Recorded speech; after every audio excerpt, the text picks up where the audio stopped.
Re-bienvenue à Parle-moi de santé, ici Alexis Goujon, physiothérapeute. Re-bienvenue pour un autre épisode. Aujourd'hui, on parle du diabète. Donc, on va parler du diabète de type 1 et diabète de type 2. Et pour l'occasion, j'ai reçu la sommité locale sur le sujet, le docteur Rémi Rabassa-Lorette, qui est médecin-chercheur, endocrinologue, chef de clinique et chercheur à l'Institut des recherches cliniques de Montréal et également au CHUM. C'est également le président du Conseil professionnel de diabète Québec. Vous allez voir, Dr Rabassa-Lorette, c'est un passionné de son métier, de son domaine du diabète. Donc, on fait vraiment une classe de maître, un très bon tour d'horizon pour comprendre les différences entre le diabète de type 1 et le diabète de type 2.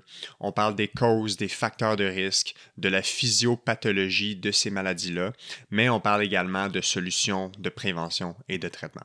Donc, sans plus attendre, je vous laisse apprécier cette conversation sur le diabète avec le docteur Rémi Rabassa-Lorette.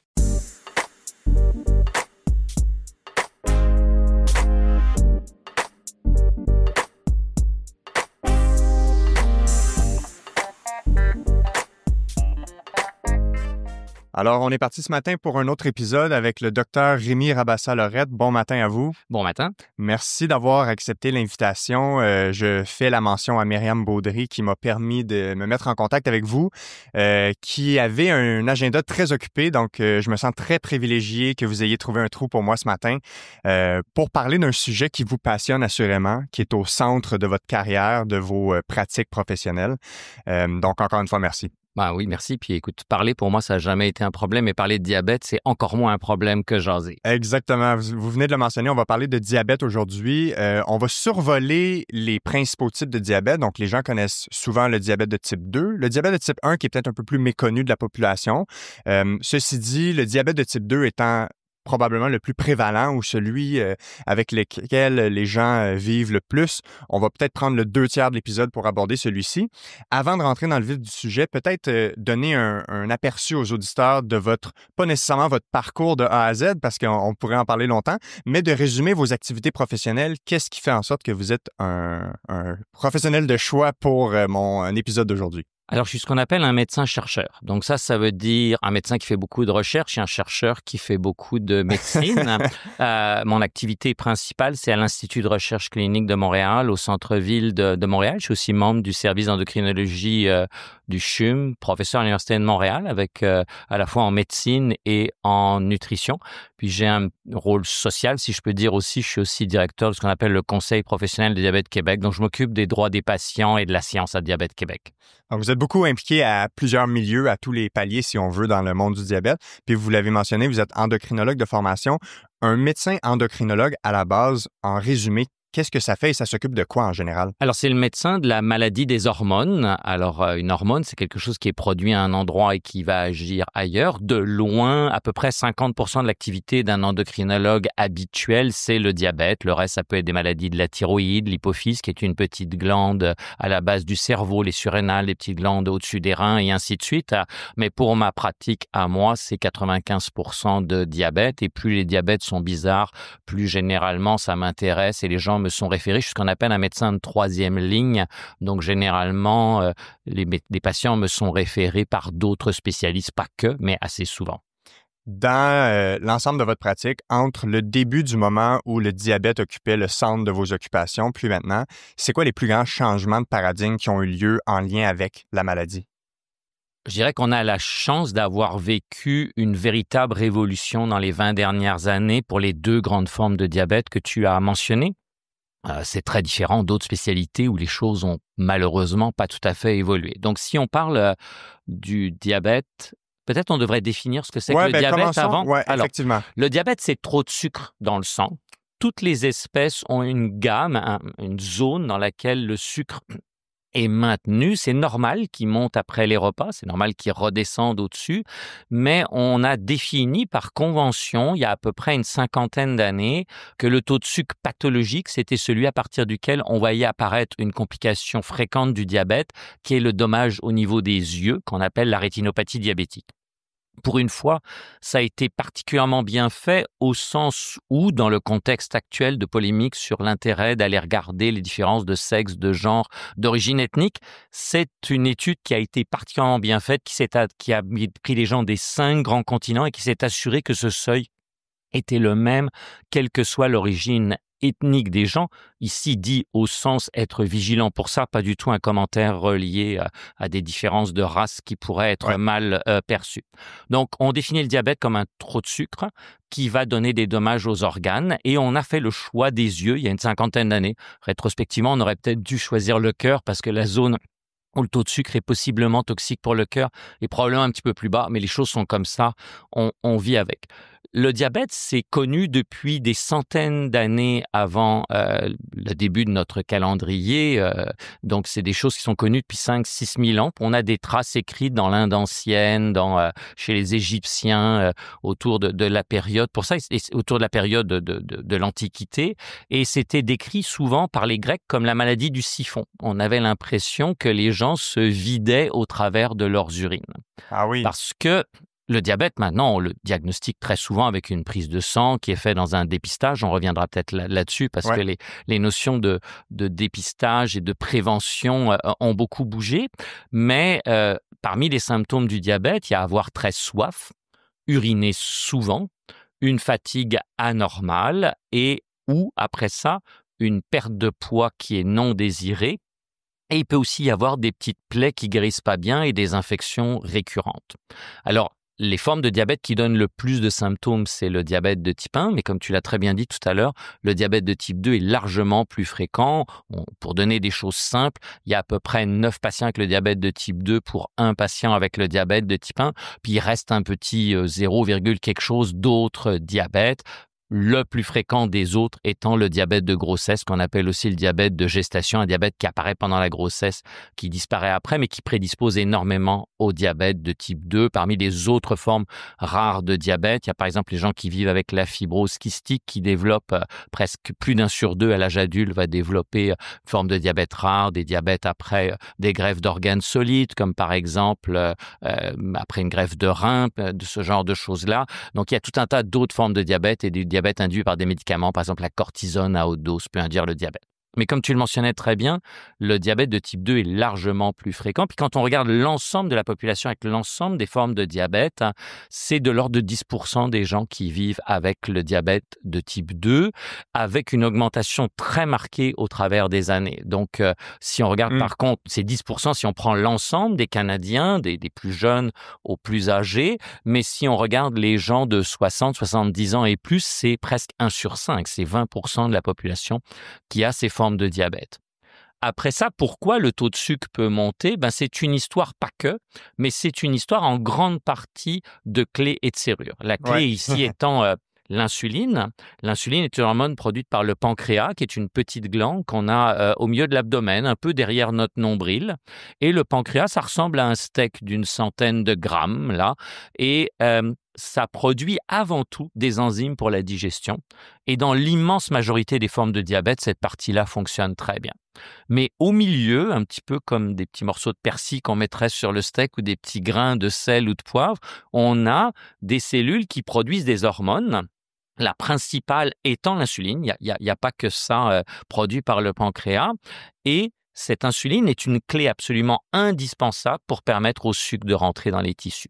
Et le sucre, dans nos tissus, dans nos cellules, c'est notre principal carburant.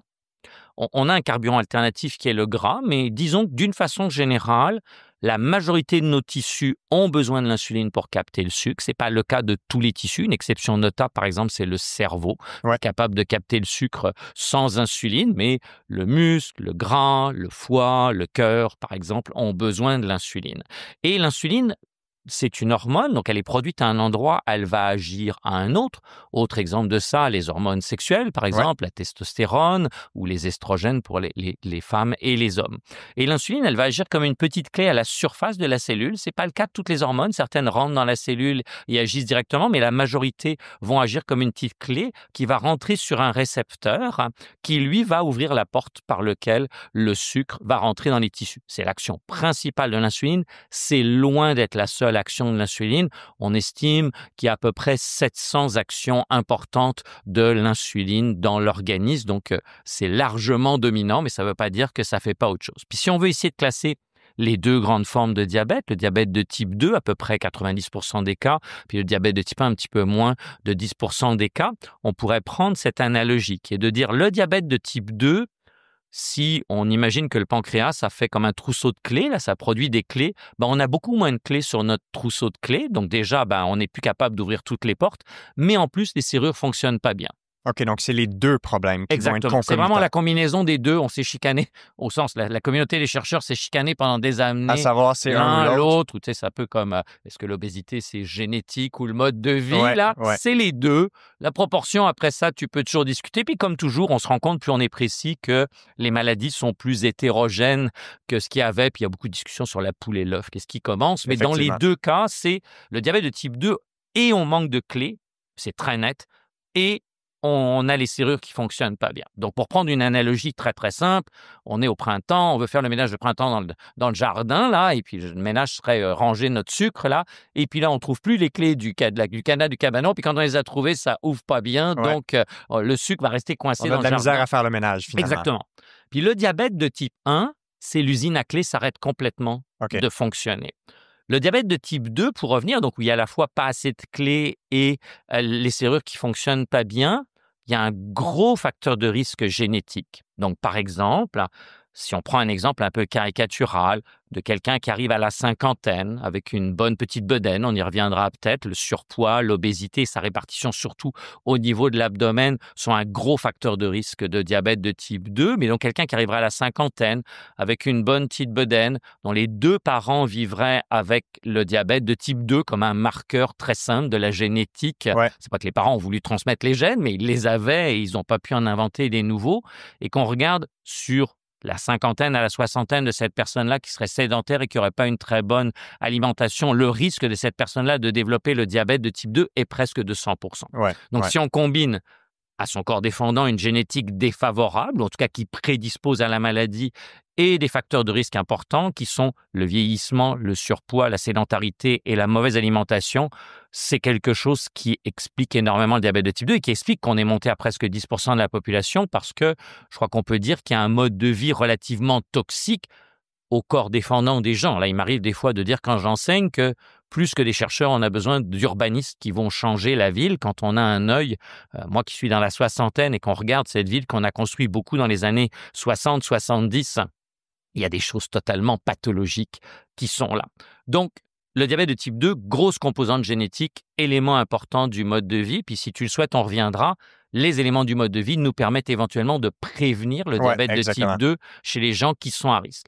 Le diabète de type 1, à l'opposé, là, quand il n'y a plus de clés produites par le pancréas, c'est une maladie auto-immune, donc ce système qui nous permet de nous défendre contre les infections, qui pose problème quand on fait une greffe d'organes où les gens doivent prendre un traitement anti-rejet. Ce système-là, des fois, il se trompe et il va détruire les cellules qui produisent l'insuline, et donc les gens vont se retrouver sans insuline. On ne peut pas vivre sans insuline. Mais là aussi, il y a une composante génétique, puis c'est important dans un balado comme le tien de montrer qu'on a à la fois des chiffres précis, mais on peut leur faire dire un peu ce qu'on veut.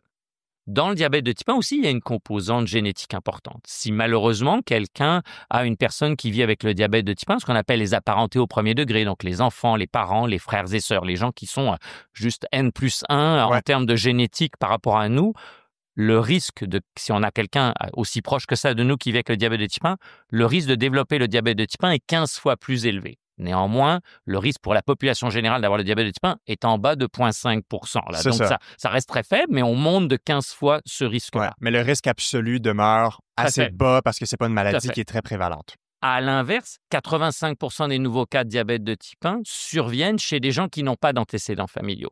Donc, le résumé des deux types de diabète, c'est qu'il y a un bagage génétique très important, mais contrairement à quelque chose que j'entends souvent à la consultation, la population générale comprend très bien le risque diabète de type 2. Mon père, ma mère a développé le diabète de type 2, je suis plus à risque. Mais le diabète de type 1, donc en diabète de type 2, on sous-estime le risque génétique et de mode de vie. Puis le diabète de type 1, on a tendance à le surestimer. OK. Cet exemple de 15% de plus de risque si on a quelqu'un de proche est très impressionnant, mais en même temps, 85% des cas sont développés chez les gens qui n'ont pas d'antécédents familiaux. Et ça, je peux te dire qu'à la consultation, quand j'ai des gens qui me sont référés pour des cas un peu particuliers de diabète de type 1, il y a beaucoup d'incompréhension. Pourquoi j'ai développé ça? Parce qu'il n'y a personne dans ma famille. C'est le cas de presque 9 personnes sur 10. Oui, exact. Puis tantôt, quand on parlera un peu plus précisément du diabète de type 1, on aura la chance d'y revenir sur qu'est-ce qui peut expliquer pourquoi ces gens-là le développeraient sans jamais avoir, par exemple, d'historique familial ou autre chose. Là, on va utiliser beaucoup de conditionnels à ce moment-là. Ouais, exact, il y a des parce choses qu'il y a peut-être des trucs mystérieux. Il y a plein de choses encore très mystérieuses. Dans le diabète de type 2,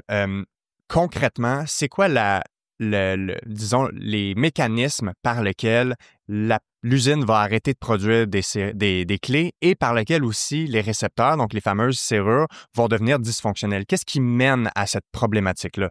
Alors, comme je disais, mentionné tout à l'heure brièvement, la poule et l'œuf entre les cellules qui produisent pas assez, la résistance à l'insuline est débattue, mais il y a un peu plus d'arguments pour penser que c'est les serrures qui commencent à mal fonctionner et que ça, c'est assez lié au mode de vie, à la génétique. Donc, c'est pas n'importe qui va le développer. Par exemple, j'ai débuté ma carrière, c'est il y a longtemps, sur le concept que le principal facteur de risque du diabète de type 2, c'est le surpoids et l'obésité. Mais il y a des gens en surpoids et en obésité très importante qui ne développent pas le diabète de type 2. Ça, c'est un exemple de biais très important que nous avons, les professionnels de santé. On va avoir tendance à voir tous les patients avec le diabète de type 2 qui sont en surpoids et en obésité, en oubliant qu'il y en a tout un autre groupe qui exact. ne le développe pas. Ouais. Et puis, pour ceux que ça pourrait intéresser, c'était vraiment, il y a des moments, des haha moments, comme dans les dessins animés, là, avec la petite ampoule qui s'allume au-dessus de la tête. Là, quand j'étais un très jeune chercheur, je voulais vraiment travailler sur ça. Et j'avais très peur de me dire qu'est-ce que moi je peux apporter par rapport aux 5 000, 10 000, 20 000 autres équipes de recherche qu'il y a, jusqu'à ce qu'un jour je me dise et j'entende à la radio, il y a des gens qui fument beaucoup et qui ne développent pas le cancer du poumon. Et je me suis dit, c'est un modèle très intéressant. C'est eux qu'on va étudier. Et puis je me suis dit, en fait, plutôt que de dire je vais m'intéresser à ceux qui développent le diabète, je vais m'intéresser à ceux qui ne le développent pas alors qu'ils auraient les facteurs de risque. Donc, pour revenir à ta question, il y a un facteur génétique important auquel s'ajoutent deux choses importantes. Le mode de vie et puis le surpoids, les deux étant très reliés. Je ne veux absolument pas dire ici que les gens qui développent un surpoids ou une obésité sont des gens qui ne mangent trop et qui ne font pas d'exercice, mais il y a quand même un certain lien, même si on ne veut surtout pas caricaturer et stigmatiser de ce point de vue-là. L'obésité est une maladie, mais c'est aussi un facteur de risque de tout un tas d'autres pathologies. Je fais référence au balado que j'ai fait avec Dr Benoît Arsenault, où on a beaucoup parlé des nuances dans la compréhension entre le poids, la santé et l'impact du mode de vie versus la génétique. Donc, c'est quelque chose qui est complexe, effectivement. C'est extrêmement complexe. Puis tu parles à un généticien, il va dire c'est surtout génétique. Si tu parles à quelqu'un du mode de vie, ça va surtout par ça. Mais bref, surtout. On sait que ça a un lien. Donc, il faut on sait qu'on à ça. on a les deux qui ont une proportion importante. Ouais. Donc, la génétique, le mode de vie, surtout le surpoids et l'obésité. Puis le troisième facteur, c'est le vieillissement. Quand on regarde les courbes des gens qui ont un diabète diagnostiqué, ça monte d'une façon importante. Comme je disais, à peu près 10% de la population générale et 20% quand on dépasse le cap d'à peu près 65 ans. Donc, c'est vraiment la combinaison de ces trois facteurs-là, vieillir, malheureusement prendre du poids. Vraiment, parmi les facteurs de risque liés à l'obésité, le diabète est le plus important. Il y en a plein d'autres. Puis, une génétique défavorable, c'est vraiment ces trois éléments-là qui font. Qu'est-ce qui se passe? Les gens développent une certaine résistance à l'action de l'insuline. Donc, quand l'insuline est produite, elle va se fixer sur cette petite serrure comme une clé que je disais tout à l'heure. Et la serrure fonctionne pas bien. Donc, un peu comme je prenais mon exemple tout à l'heure avec le cabanon à la fin de l'hiver, là, il faut que ça zigonne. Donc, normalement, une des principales actions de l'insuline, c'est de faire baisser la glycémie. Quand la serrure agit sur la clé, agit sur la serrure, on se retrouve avec une baisse de la glycémie moins importante.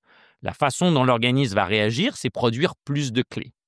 Okay, et pendant un moment, donc plus d'insuline. Pendant un moment, l'organisme va produire plus d'insuline. Puis pour reprendre une autre analogie, là, si les gens conduisent leur char diabète, leur voiture, eh ben là, ils ont oublié de desserrer le frein à main. Il faut appuyer plus, le moteur tourne plus vite et l'hypothèse la plus probable, c'est donc la résistance à l'insuline apparaît à cause de l'âge, à cause de la génétique, à cause du surpoids, de la sédentarité. Ces facteurs de risque qui sont à la fois très simples et très difficiles à modifier dans notre monde. le pancréas réagit en produisant plus d'insuline. Puis à un moment, à nouveau, pour utiliser un terme très générique, là, je ne referai pas mes examens avec les termes que j'utilise, le pancréas, il part en burn-out. Et le terme burn-out ici est particulièrement bien adapté parce qu'on sait maintenant, on pensait pendant longtemps qu'une fois qu'il s'arrêtait de produire de l'insuline, les cellules mouraient et qu'elles étaient incapables d'être ressuscitées. C'est vrai pour une partie, mais maintenant on sait, avec certaines choses comme la chirurgie de l'obésité, certaines diètes extrêmes dont je ne fais absolument pas la promotion, mais qui nous permettent de voir un certain nombre de choses, que des cellules qu'on pensait qu'ils ne seraient plus capables de produire l'insuline sont capables de se remettre à fonctionner. Et on ne parle pas juste maintenant de prévention du diabète de type 2, mais on parle aussi de rémission, exactement comme on peut voir. C'est un terme qu'on utilise habituellement en cancérologie. Madame Lavoie, votre cancer du sein est en rémission. Monsieur Lemieux, votre cancer de la prostate est en rémission. On est capable d'avoir une rémission du diabète, c'est-à-dire on est guéri, mais on garde quand même un petit risque plus élevé que ça revienne au bout du temps, mais on est capable de revenir en arrière vers des glycémies parfaitement normales. Quand moi, j'ai fait mon cours de médecine, c'est il y a longtemps, dans les années 1980, donc c'était le millénaire dernier, mais on nous disait que c'était totalement impossible de guérir du diabète de type 2. On sait maintenant que c'est tout à fait faisable. Au moins en théorie, parce que si on parle tout à l'heure de la pratique, là, il y a des choses qu'on sait, on a beaucoup de mal à les mettre en pratique néanmoins.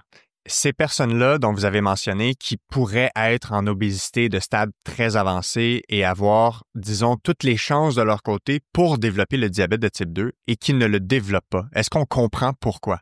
Alors, c'est ce qu'on... Oui et non.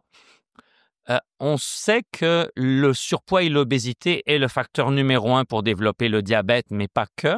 Mais il faut ce que les anglophones appellent a second insult, donc une deuxième agression, une deuxième malchance pour développer une maladie. Donc, ce n'est pas le surpoids, l'obésité, puis là, on va automatiquement avoir le diabète.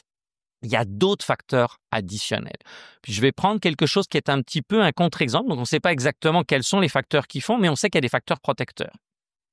Les anglophones parlent de fat but fit, donc des gens qui sont en surpoids, en obésité, mais qui s'entraînent, qui font de l'exercice physique sur une base régulière. On n'est pas obligé d'aller dans un club de gym ou de faire des choses. Ça peut être le transport actif, ça peut être de se déplacer beaucoup.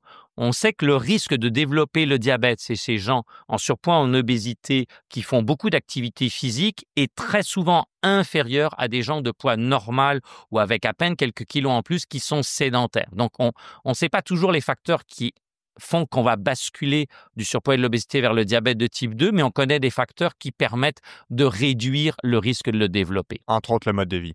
Le mode de vie est absolument fondamental. Et encore une fois, souvent, là, les maladies auxquelles je m'intéresse, le diabète de type 2, l'obésité, c'est ce que j'appelle les maladies du « en même temps ». Ça n'est pas que du mode de vie, mais en même temps, le mode de vie est notre premier outil. Et si on a le temps, on voit vraiment que la société a énormément de mal à changer notre cap pour le mode de vie, exactement comme finalement on a du mal à changer de cap par rapport à nos habitudes pour sauver l'environnement. Là, on sent vraiment qu'il va falloir qu'on soit dos au mur pour ça. Puis dans des choses qui sont très actuelles, on voit comment le gouvernement est complètement centré vers donner un médecin de famille pour traiter les problèmes à tous les Québécois. Mais dans cette bataille-là, j'ai personnellement l'impression qu'on oublie complètement la prévention qui, dans quelques années, pourrait nous permettre d'avoir moins de monde qui ont besoin d'aller consulter leur médecin de famille 4 fois par année. Comme c'est, vous avez dit, des maladies qui sont concomitantes, obésité, diabète, je pense que ce serait important d'expliquer aux gens comment on définit ce que c'est que la maladie de l'obésité, parce que avec Benoît Arsenault, j'ai beaucoup parlé de, les limites de l'IMC, quand est-ce qu'on considère qu'on est en surpoids, mais la maladie de l'obésité, c'est au-delà d'un chiffre qui caractérise les gens sur cette échelle d'IMC. Il y a tout l'enjeu de l'état cardio-métabolique. Donc, qu'est-ce qu'on entend quand on parle de maladie de l'obésité en soi? Alors, la vraie définition de l'obésité, c'est trop de gras dans le corps. C'est pas toujours facile à mesurer. On peut le faire avec certaines machines qui, des fois, sont par exemple, certains clubs de gym, là, ils donnent des machines qu'on appelle les impédancemètres, dont ils exagèrent un peu la précision et tout ça. Là, quand c'est par exemple, ces machines-là, ça permet à plus ou moins 1 kg, 1,5 kg de mesurer la masse maigre, qui est principalement le muscle et les organes. Mais a priori, quand on fait de l'exercice, si on veut augmenter sa masse musculaire, qu'ils disent avec Madame Lavoie, Monsieur Lemieux, vous avez gagné 300 grammes de masse musculaire et que la machine est plus ou moins précise à 1,5 kg. Ça, en science, on sait qu'on est dans l'erreur de la mesure, un peu comme, je sais pas, les gens peuvent entendre peut-être ça plus souvent. On a eu dans la marge d'erreur des sondages pour les élections, on est exactement là-dedans. En fait, on ne sait pas exactement où ça va aller. Donc, la vraie définition de l'obésité, c'est trop de gras. C'est pas toujours facile à mesurer. Après ça, il y a la répartition du gras qui est très importante. Exact. Et le gras dans la bedaine, au sens le plus important, à l'intérieur du ventre. On sait que le gras stocké sous la peau, par exemple, au niveau des hanches, il y a une prédominance plus importante chez les femmes de ce type de stockage. Mais il y a aussi des fois quelques personnes qui ont vraiment juste sous la peau au niveau de la bedaine. C'est pas un gras qui est très toxique pour ce qui est du risque de maladie qu'on appelle cardio-métabolique, qui est essentiellement le diabète et les maladies cardiaque. C'est surtout le gras intra-abdominal viscéral. Le gras intra-abdominal autour des viscères, le gras dans le foie, le gras dans le pancréas pour le diabète de type 2. On le sait, il y a des études très récentes, là maintenant qu'on est capable d'aller le voir, qui est super important, le gras dans le cœur et ainsi de suite. Quand le gras se met à se déposer ailleurs de ce qu'est notre tablette normale, de la réserve de la cuisine, là, qui est sous la peau. Donc, c'est trop de gras.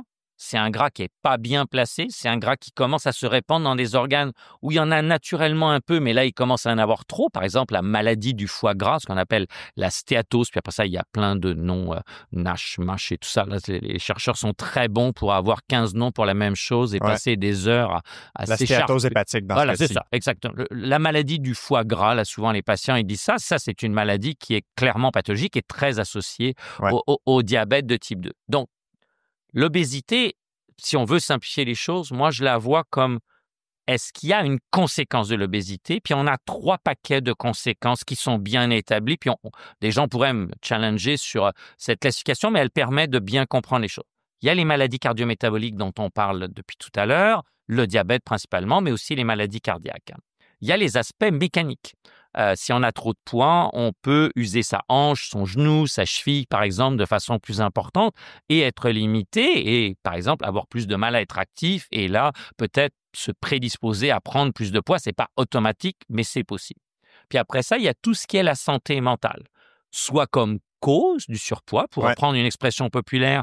Il est vrai que certaines personnes mangent leurs émotions, soit comme conséquence du surpoids.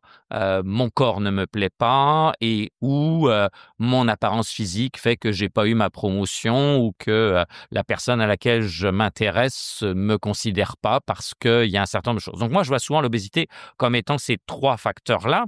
L'obésité devient une maladie quand il y a une maladie au moins qui apparaît dans un de ces 3 éléments-là.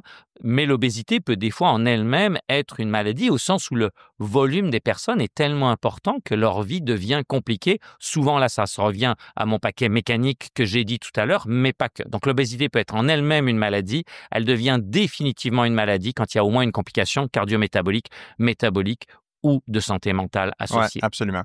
Est-ce que vous me permettez de vous challenger sur l'aspect mécanique, sachant que c'est dans mes intérêts? Bien sûr. C'est une question que je me suis souvent posée, en fait. Est-ce que le fait d'avoir un corps plus gros prédispose les gens à avoir des problèmes mécaniques?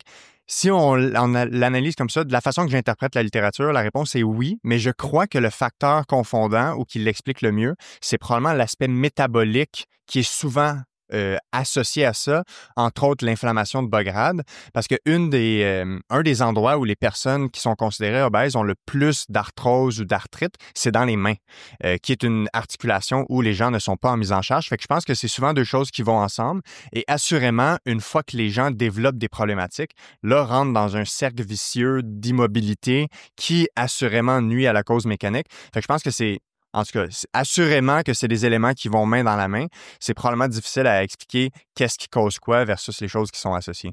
Écoute, j'aurais du mal à le résumer mieux que tu l'as fait, mais tu as fait allusion à un élément qui est important, qui, à mon avis, peut être utile pour les gens, cette histoire d'inflammation de bas grade. Là, on a beaucoup parlé, Si on se reporte 5 ans en arrière, là, au début de la COVID, il y avait Ouais, ces inflammations extrêmement importantes, un peu comme une bombe nucléaire dans le sang des gens qui expliquaient que certaines personnes qui étaient prédisposées à faire les formes sévères de COVID, là, on ne sait pas bien d'ailleurs si c'est la cause ou la conséquence, avaient une inflammation très importante. Donc, on peut imaginer ça comme une énorme explosion, ce qui se passait. Toi, ce que tu fais allusion, si c'était un bruit, ça serait quelque chose d'assourdissant, de très important.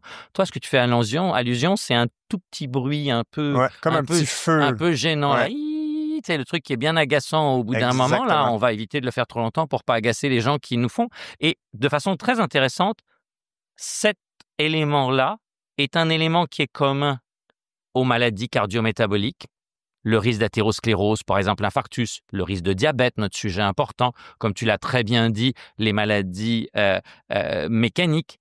Mais quand on va du côté de la santé mentale et qu'on élargit un petit peu, disons les maladies neurologiques et de santé mentale, eh bien en fait on trouve l'inflammation de bas grade comme une cause possible des maladies neurodégénératives, l'Alzheimer par exemple et l'inflammation de bas grade comme est associée, accompagnant peut-être une cause de la dépression par exemple. Donc il y a vraiment quelque chose autour de cette inflammation de bas grade.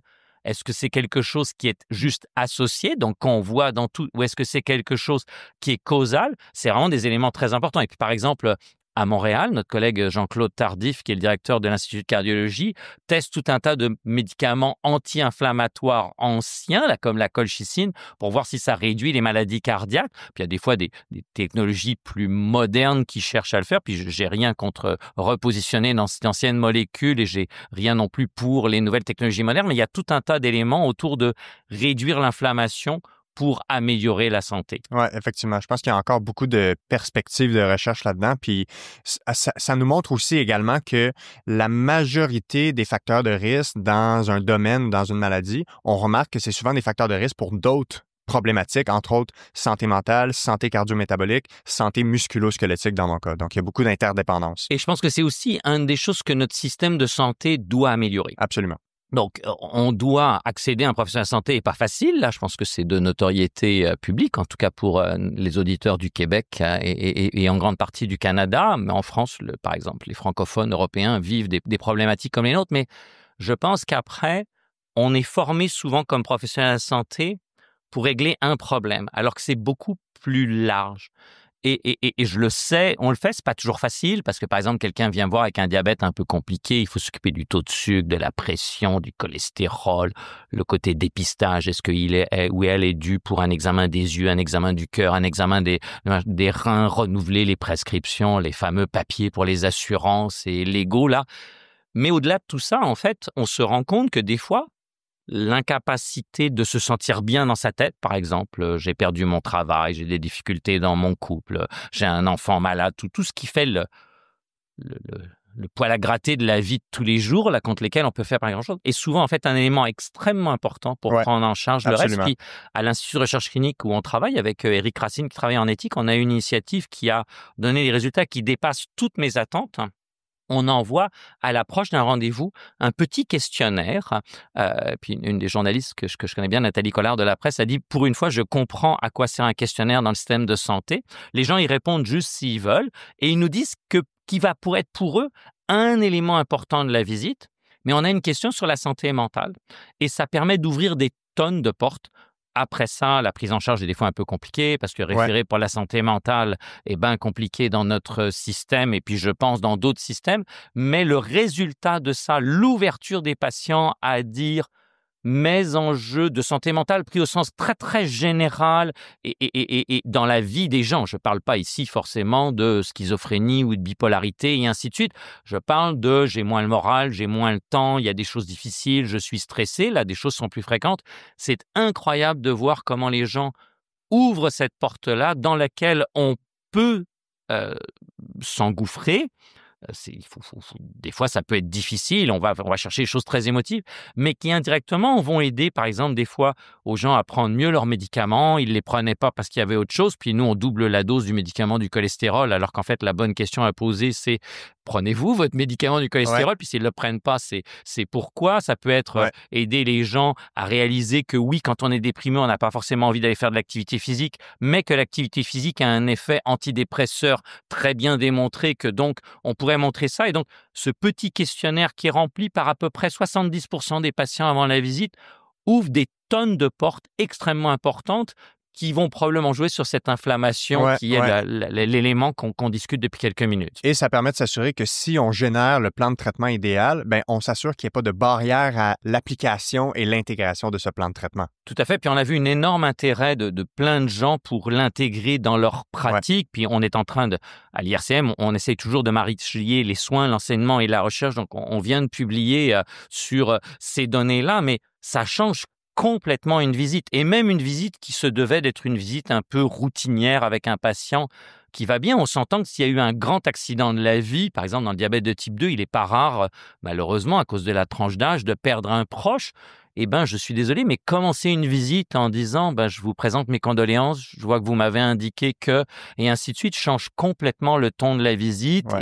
Et de temps en temps, si par exemple il y a une décision difficile à prendre, mais qu'on pourrait différer un peu de quelques mois, c'est à mon avis une très bonne médecine de dire à la fin de l'entrevue, vous savez, plusieurs fois qu'on parle de débuter l'insuline pour vous, vous êtes réticente, je pense que c'est pas le bon moment, mais je vous propose qu'on en reparle au prochain rendez-vous. Tout à fait. C'est comme une fondation qui permet au rendez-vous suivant d'arriver dans l'intérêt du patient à débuter ce genre de choses-là. Je pensais qu'on aurait un impact, mais là, objectivement, l'impact obtenu dépasse absolument tout avec cette question toute bête sur qu'est-ce que vous voulez parler. Jusque la dernière est, y a-t-il un enjeu de santé mentale que nous devrions connaître dans lequel on pourrait vous aider? Et de façon intéressante aussi, j'ai vu un certain nombre de mes collègues très inquiets d'ouvrir cette porte-là, parce qu'effectivement, une fois qu'elle est ouverte, il faut s'en occuper et c'est difficile, mais franchement, le résultat est spectaculaire et ça s'étend à n'importe quelle autre maladie chronique. Tantôt, vous avez parlé des différents facteurs de risque à développer un diabète de type 2. On a parlé des aspects génétiques, le mode de vie, le surpoids, etc. Est-ce qu'une personne qui respecte tout au long de sa vie les recommandations en lien avec l'alimentation, les recommandations en lien avec l'activité physique, donc quelqu'un qui aurait un mode de vie au point de vue médical irréprochable, est-ce que cette personne-là peut développer un diabète de type 2? Et si oui, on l'explique comment à ce moment-là? Alors, réponse courte, oui, malheureusement, mais rarement. Et ça veut dire qu'à ce moment-là, cette personne-là a un poids de la génétique et on doit des fois chercher des maladies rares. Donc, il y a une forme de diabète rare qu'on appelle maudit. C'est pas je te maudis pour X génération, mais c'est MODY, qui est la survenue de certains diabètes qui sont reliés à la mutation d'un seul gène. La plupart du temps, le diabète, c'est des dizaines de gènes, probablement plus de 20 qui vont prédisposer, et il y a probablement des centaines de gènes et la personne va avoir une quinzaine, une vingtaine, une trentaine de gènes défavorables.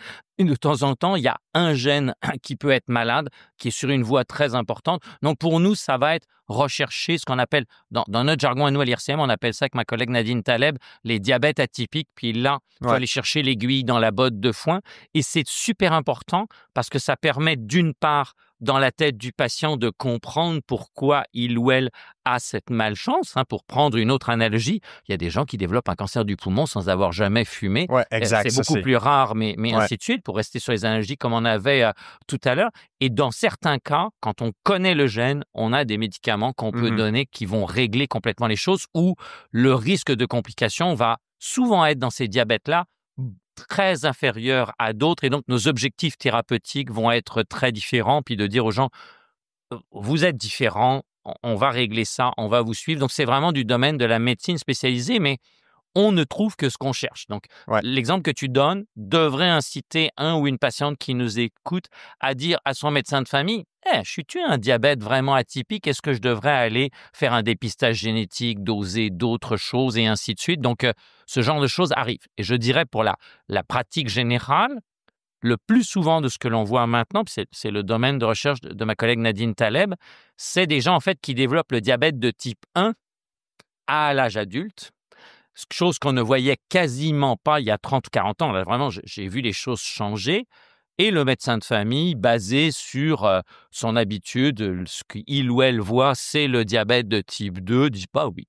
Madame Lavoie, monsieur Lemieux, il est un petit peu moins gros que la moyenne. C'est donc bizarre qu'on ait trouvé un taux de sucre. Puis là, on part avec les médicaments du diabète de type 2, puis on empile, il se passe rien.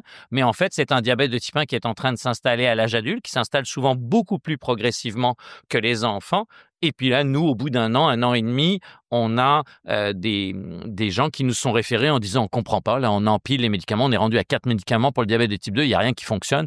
Puis là, on fait les dosages, puis on se rend compte qu'en fait, c'est un diabète de type 1 qui survient à l'âge adulte. L'acronyme pour ça, c'est LADA, et ça n'est pas le nom d'une marque de voiture soviétique qui n'est pas réputée pour sa qualité irréprochable, mais c'est des diabètes de type 1 qui surviennent à l'âge adulte. En fait, parmi les lieux communs qu'il faut changer, le diabète de type 1 ne survient pas toujours dans l'enfance et le diabète de type 2 chez les gens âgés. C'est comme ça que moi, j'ai appris dans les années 80 quand j'ai été étudiant en médecine. On nous disait le diabète de type 1, ça survient avant l'âge de 18 ans, 20 ans. C'est toujours des gens minces. Et le diabète de type 2, quand moi j'ai commencé, c'était après l'âge de 50 ans. Maintenant, on dit après l'âge de 30 ans. Puis il y a même des cas chez les enfants. Et ces gens-là sont presque tout le temps en surpoids ou obèses. Donc, on avait deux groupes simples. Ceux qui avaient débuté jeunes et qui étaient minces, puis ceux qui avaient débuté beaucoup plus tard dans la vie, puis qui étaient en surpoids ou en obésité. Mais en fait, si vous voyez ça comme deux ballons, là, ou deux ensembles, ces deux ensembles se superposent maintenant. On a de plus en plus de gens qui développent le diabète de type 1 à l'âge adulte, et on vient de le rapporter pour les données canadiennes,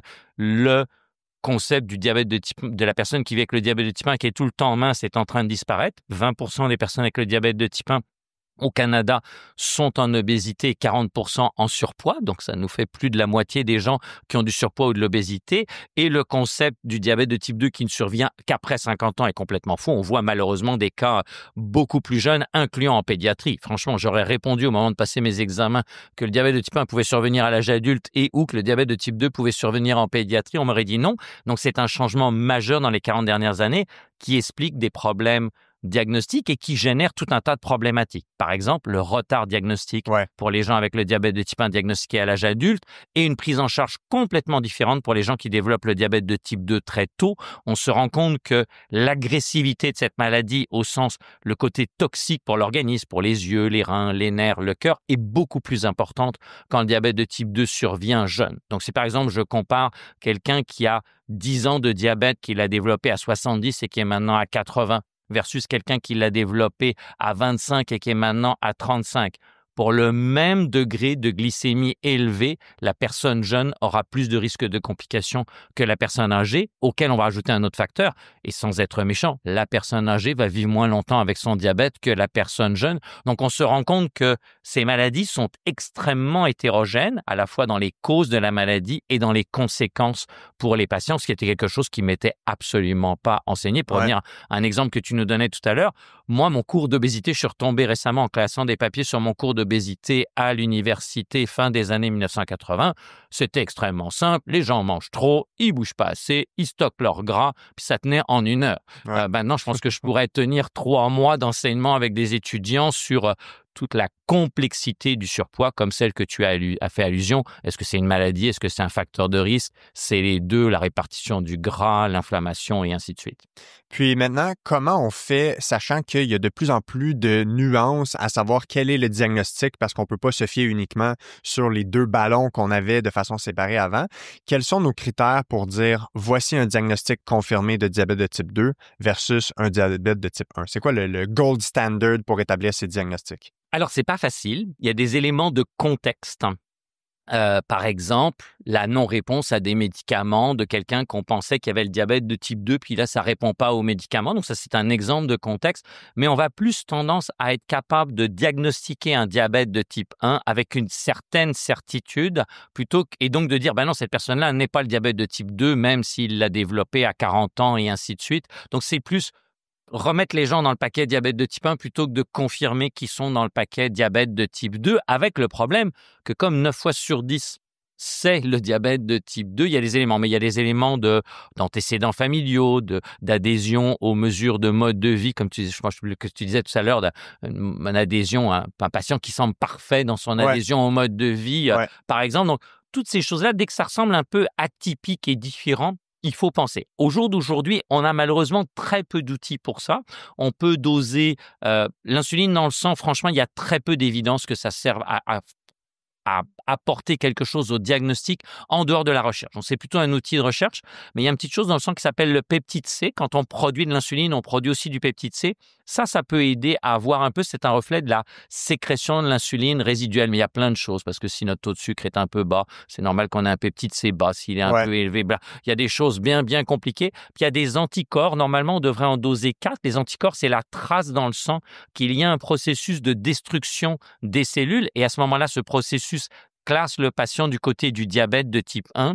Mais aujourd'hui, au Québec, on a un seul de ces anticorps disponibles. On devrait avoir à la fin de l'année un projet pilote pour doser 4 de ces anticorps, justement parce que la prédisposition au diabète de type 1, on va être capable de l'établir maintenant, mais ça va aussi servir à corriger un certain nombre de mauvais diagnostics. On estime que peut-être jusqu'à 10% des gens qui sont étiquetés diabétiques de type 2 sont en fait ces diabètes de type 1 tardifs, les LADA. On n'est pas tout à fait sûr de ces chiffres-là, dans la mesure où on n'a pas, c'est des estimations et on patine sur une glace un peu mince. Et c'est important de dire jusqu'à, on pense que peut-être c'est une hypothèse à tester. Et vraiment, il y a des choses très intéressantes de ce point de vue-là. Et le besoin de quelqu'un qui développe le diabète de type 1 à 40 ans, et pas du tout le même que celui qui développe le diabète de type 1 à 14 ans. Les attentes, les besoins, les inquiétudes. Et pour revenir sur ces gens qui développent le diabète de type 1 tard et où c'est diagnostiqué tardivement, ce que j'entends le plus dans mon bureau, c'est la frustration par rapport au retard diagnostique et l'inquiétude quand on dit qu'il va falloir débuter l'insuline, c'est le seul traitement. Parce que le seul traitement absolument indispensable du diabète de type 1, c'est l'insuline. Pour le diabète de type 2, c'est un des éléments du traitement qui vient plutôt plus tard parce qu'on a d'autres choses plus faciles et plus avantageuses avant. En lien avec ça, on a parlé tantôt des conséquences du diabète de type 2. Vous les avez survolées. Ça peut s'attaquer à peu près tous les organes du corps. C'est quoi refaisons un survol de ces conséquences-là. Le diabète de type 2, quand il est mal contrôlé, et d'où la pertinence de le contrôler, qu'est-ce que ça va amener comme conséquences dans le corps? Alors, pour une fois, il va y avoir un truc un peu plus simple. Les complications sont quasiment les mêmes dans le diabète de type 1 et le diabète de type 2. L'âge à laquelle on va les développer, le risque est un peu différent. Mais c'est commun. Ce qu'on va dire là est commun aux deux grandes formes de diabète. En fait, à toutes les formes de diabète. Parce que le résultat, c'est trop de sucre dans le sang. C'est ça. Le trop de sucre dans le sang va faire. Donc, malheureusement, le diabète peut abîmer absolument toute la racine des cheveux aux ongles des orteils. Donc, tout le corps entier. Et je vais donner une longue liste bientôt, mais j'aimerais, avant que les gens soient déprimés en attendant ma longue liste, de dire, là, ça c'est la mauvaise nouvelle, ça peut tout abîmer. La très bonne nouvelle, c'est qu'on sait comment prévenir tout ça. La nouvelle entre les deux moyennes, c'est que c'est pas toujours simple à mettre en place. Mais au moins, au jour d'aujourd'hui, on sait prévenir les grands groupes de complications que je vais donner. Alors, on classe le diabète, les complications du diabète, en deux grands groupes. Les complications aiguës, celles qui vont apparaître en quelques jours, quelques heures, et la principale, c'est les complications des médicaments. Donc, par exemple, quand on doit prendre de l'insuline, il y a un risque de taux de sucre trop bas qu'on appelle l'hypoglycémie, puis c'est de loin la plus fréquente. Par exemple, dans le diabète de type 1, il n'est pas rare que les gens, à peu près 3 à 4 fois par semaine, aient des taux de sucre bas qu'ils doivent traiter. Avec les traitements qu'on a maintenant, c'est quasi inévitable. Malheureusement, on fait tout pour le réduire et c'est moins qu'avant, mais ça reste. Donc, première complication, c'est pas très agréable à entendre, c'est une complication du traitement qui, dans le diabète de type 1, est inévitable. Après ça, il y a les complications chroniques. C'est celles auxquelles je pense que tu faisais surtout allusion. C'est celles qui mettent des mois et des années à apparaître. Mais des fois, comme on ne sait pas qu'on vit avec le diabète de type 2, on va en avoir au moment du diagnostic une complication. Par exemple, la semaine prochaine, je vais être de garde au CHUM, je vais couvrir les tâches de cardiologie et de chirurgie cardiaque et je ne peux pas faire une semaine de garde sans qu'on ait une consultation où on me dit il faut aller voir monsieur, madame un tel, on pense qu'il est diabétique avant ou après son pontage ou le petit ressort, le stent dans le cœur et j'arrive dans la chambre et je dis le cardiologue, le chirurgien cardiaque pense que vous avez le diabète. On me dit non, j'ai pas ça. Puis en fait, on montre que la première manifestation qui fait qu'on arrive à diagnostiquer le diabète, c'est la complication. Puis il y a plein d'explications à ça. Les gens n'ont pas de médecin de famille, ils n'ont pas fait les prises de sang. Tout ça, le système, on a une marge d'amélioration absolument spectaculaire. On classe ces complications chroniques qui mettent donc plusieurs années, plusieurs mois à apparaître, mais qui peuvent être présentes dès le diagnostic quand on le fait trop tard, en complications des petits vaisseaux, qui sont souvent spécifiques. Et là, les trois grandes choses, c'est l'atteinte des yeux, l'atteinte des reins et l'atteinte des nerfs. Et là, à nouveau, un peu comme tout à l'heure on disait, je vais essayer de montrer, c'est que l'atteinte des yeux, c'est la première cause de perte de vision à l'âge adulte. Quelqu'un qui n'est pas né avec une maladie visuelle, la principale cause de perte de vision à l'âge adulte, c'est le diabète, c'est la rétinopathie diabétique. Avec un petit bémol, il y a une maladie qui s'appelle la dégénérescence maculaire liée à l'âge, la partie de l'œil qui donne la vision précise, qui est comme un vieillissement accéléré de cette partie-là, est en train de faire compétition dans le côté négatif au diabète. Mais pour vous montrer le genre de choses, moi qui suis un médecin de troisième ligne, qui suis en gros 1 millier de patients avec des diabètes complexes, si tu étais à la consultation avec moi pendant plusieurs mois pour qu'on voit tout le monde, j'ai à peu près 3 ou 4 patients sur ce millier qui représentent la pointe de l'iceberg des gens où je suis inquiet pour leurs yeux dans les prochaines années. Donc, c'est la première cause de perte de vision à l'âge adulte, mais comme tu disais très bien tout à l'heure, en risque absolu, c'est extrêmement faible. Et donc, le biais, par exemple, c'est de dire « Oh là là, j'ai été bénévole chez Mira, là, qui font les chiens, et il y a plein de gens avec le diabète là-dedans. » Mais je dis « Viens à ma consultation, puis tu vas voir que finalement, c'est un risque extrêmement faible, mais bien entendu, tout à fait dramatique. » On peut donner exactement le même raisonnement pour les reins, avec l'hypertension artérielle, la pression artérielle est élevée, le diabète et l'hypertension sont une cause importante d'entrée en hémodialyse ou de besoin de greffe rénale. Et là, on fera peut-être allusion tout à l'heure au progrès absolument spectaculaire, et c'est vrai aussi sur les yeux. Dans ma pratique, quand je regarde il y a 15-20 ans, on transférait en clinique de dialyse ou de pré-dialyse. Moi, à titre personnel, avec les patients a priori plus malades que la moyenne, 3-4 patients par année au néphrologue, on est peut-être rendu à devoir se préparer à la dialyse. Maintenant, c'est 1 tous les 2 ans. Donc, on est capable de voir, j'espère qu'on aura le temps d'en parler tout à l'heure, les progrès importants. Puis, je voudrais parler après ça des nerfs qui sont là, et parce que ça donne... Il y a beaucoup de mauvaise compréhension au niveau de la population générale. La maladie des nerfs du diabète va faire qu'on va souvent avoir une sensation de trop sentir ses jambes. En particulier, ça touche plus les fibres les plus longues et les gens vont nous dire « ça brûle, ça pique, j'ai l'impression de sentir mes jambes ». Ils vont des fois dire « j'ai un peu l'impression que même quand je marche sur un sol dur, je suis un peu comme sur une moquette, je sens un petit peu moins bien ». Donc, la perception du ou de la patiente, c'est « je sens mieux mes jambes, mes nerfs me font trop sentir de choses ». La réalité, c'est qu'en fait, ils sentent beaucoup moins bien la douleur, même s'ils peuvent avoir une perception de douleur. S'il y a un caillou dans la chaussure, ils vont le sentir moins. Le caillou va faire une plaie du pied qui va avoir du mal à guérir, et c'est le lien vers un autre chose que je vais parler dans quelques minutes, le risque d'amputation, malheureusement, chez certains patients, sentent moins bien le chaud, la douleur et ainsi de suite. Et donc, ça donne en fait, les gens ont l'impression qu'ils se sentent très bien, trop bien, et en fait, ils se sentent moins bien et ça augmente le risque. Mais alors, en fait, c'est aussi que dans la neuropathie ou une polyneuropathie diabétique, la destruction progressive du nerf peut en soi créer de la douleur neuropathique, mais effectivement, les gens, par leur sensation moindre, vont moins sentir s'ils se blessent, s'ils se coupent, etc. Mais c'est des gens qui, des fois, vont avoir des douleurs dans les pieds, des douleurs dans les jambes. Et donc il y a cette espèce de mauvaise interprétation. Et soyons bien clairs, il y a d'autres maladies des yeux que la maladie reliée au diabète, mais la maladie des yeux reliée au diabète, la maladie des reins reliée au diabète, donc la rétinopathie, la néphropathie, comme tu viens de dire, la neuropathie, l'atteinte des nerfs, on a des caractéristiques particulières qui nous permettent de le faire. Et ces 3 grandes maladies-là sont surtout une atteinte des petits vaisseaux qui vont irriguer l'œil, le rein et les nerfs.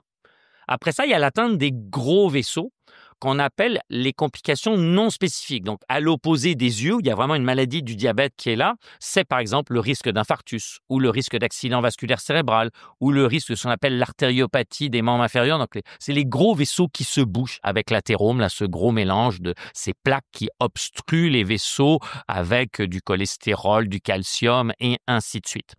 Ça, on peut très bien avoir ça sans être diabétique. Si on a un gros fumeur, si on a une grosse maladie du cholestérol, on peut développer un infarctus sans vivre avec le diabète.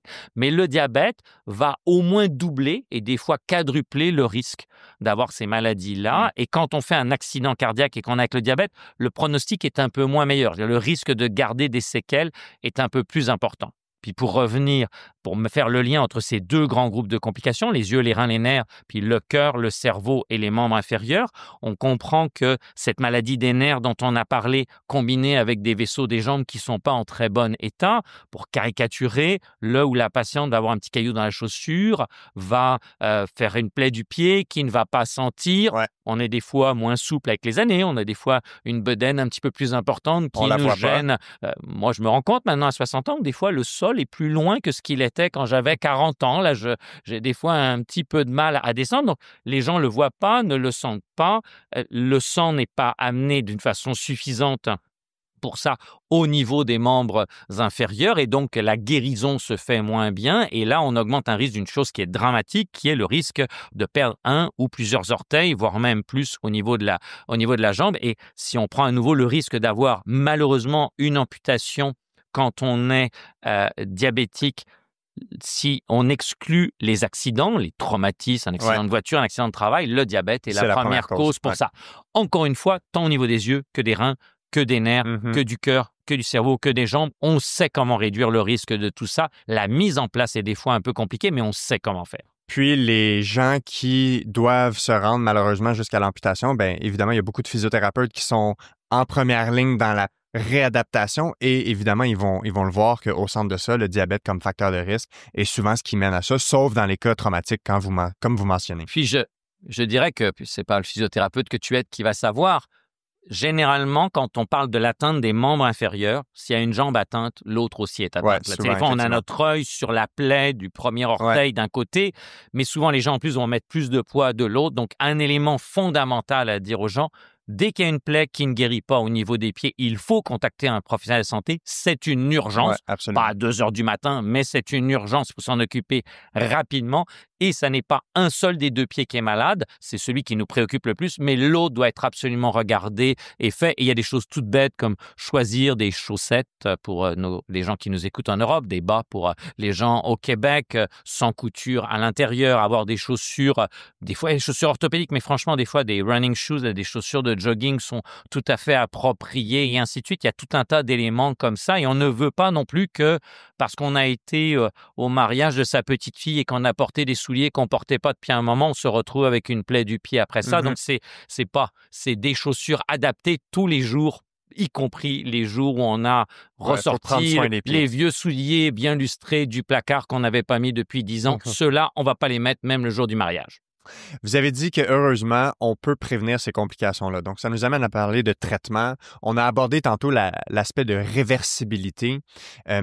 Il y a aussi la notion de prédiabète versus le diabète confirmé. Donc, ce que j'aimerais aborder en premier, avant de parler du traitement spécifique du diabète, qu'est-ce qu'on entend par prédiabète et est-ce qu'à ce moment-là, la réversibilité de la chose, elle est plus possible que quand on est rendu avec un diabète confirmé?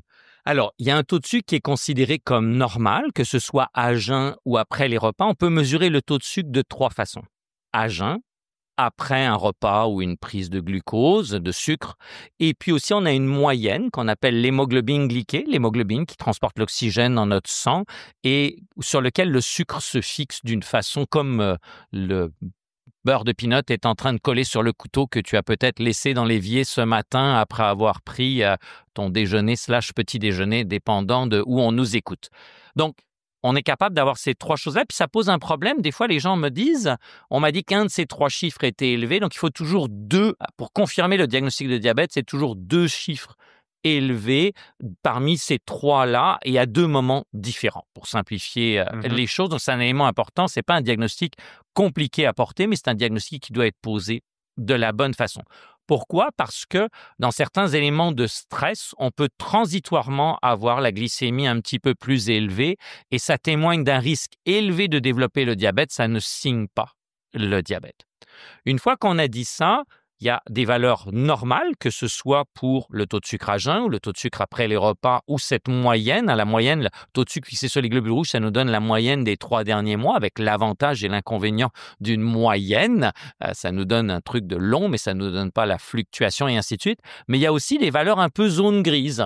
Donc, pour prendre une analogie que les gens, je pense, pourront comprendre bien, sur l'autoroute, la limite pour chez nous, c'est 100 km/h, mais quand ils mettent un radar, ils ont une petite zone grise là au-dessus de laquelle il y a une certaine tolérance, puis au-dessus de quelque chose, là, ça devient pathologique et on a cet élément-là. Donc, il y a cette zone grise, c'est ça qu'on appelle le prédiabète. Pour simplifier les choses, par exemple, à jeun, un taux de sucre en bas de 6 est généralement considéré comme normal. Entre 6 et 7, on est dans le prédiabète. Au-dessus de 7, si c'est confirmé, c'est le diabète.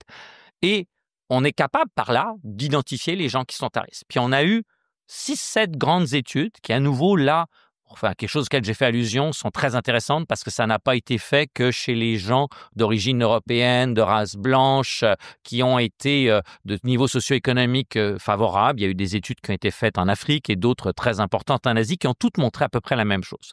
Si on intercepte les gens à ce niveau de glycémie de prédiabète, on peut le retarder d'une façon très importante et le prévenir dans beaucoup de cas. Souvent, les études ont essayé de passer 5 grands conseils aux patients. Madame, monsieur, vous êtes prédiabétique.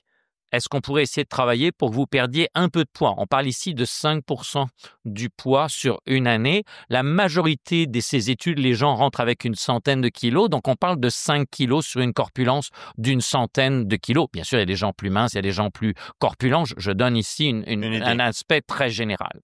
Donc, perdre un petit peu de poids. Deuxièmement, faire un peu plus d'activité physique. On pourrait refaire un balado complet sur est-ce que le 10 000 pas est vraiment quelque chose d'utile, je l'ai déjà abordé. Le 150 minutes par semaine, mais ça donne quand même un objectif. Moi, comme chercheur, des fois, il m'arrive d'avoir des gens qui font de la recherche où on leur porte ce qu'on appelle un accéléromètre, quelque chose qui mesure le pas. On a des fois des applications sur notre téléphone qui sont plus ou moins précises, qui nous donnent les choses. Puis les gens disent, je leur dis, vous avez fait 3 000 pas en journée, ils sont super contents. Je dis, on est très loin. Pour eux, 3 000, c'est énorme, alors qu'en fait, on n'est pas sédentaire à 3 000 pas, mais on n'est vraiment pas très, très actif et tout ça.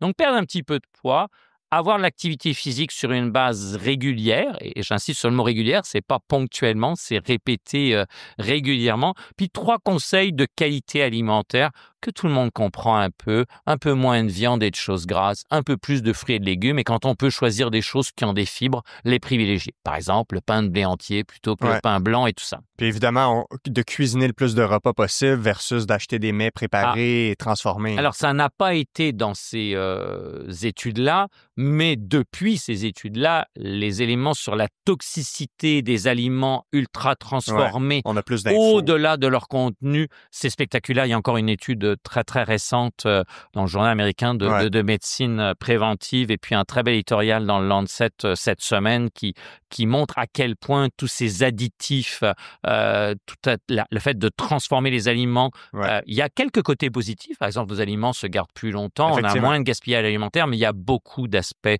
plus négatifs autour du risque de diabète, de certaines maladies cardiaques et peut-être de cancer. Donc, eux, ils s'en tenaient à ces 3 recommandations-là. Ces choses-là. Donc, il y avait vraiment perdre un petit peu de poids, être un peu plus actif, puis 3 conseils très simples de qualité alimentaire. Puis pour fixer les choses, la qualité alimentaire, par exemple, c'était il y a longtemps, j'étais un très jeune chercheur. Dans ces études-là, par exemple, le patient disait, moi, je mange jamais de fruits, puis on essayait d'arriver à faire en sorte qu'il ou elle mange un fruit et un légume par jour. Donc, c'est à la fois très compliqué et très simple en même temps. Très simple à dire et très compliqué à faire.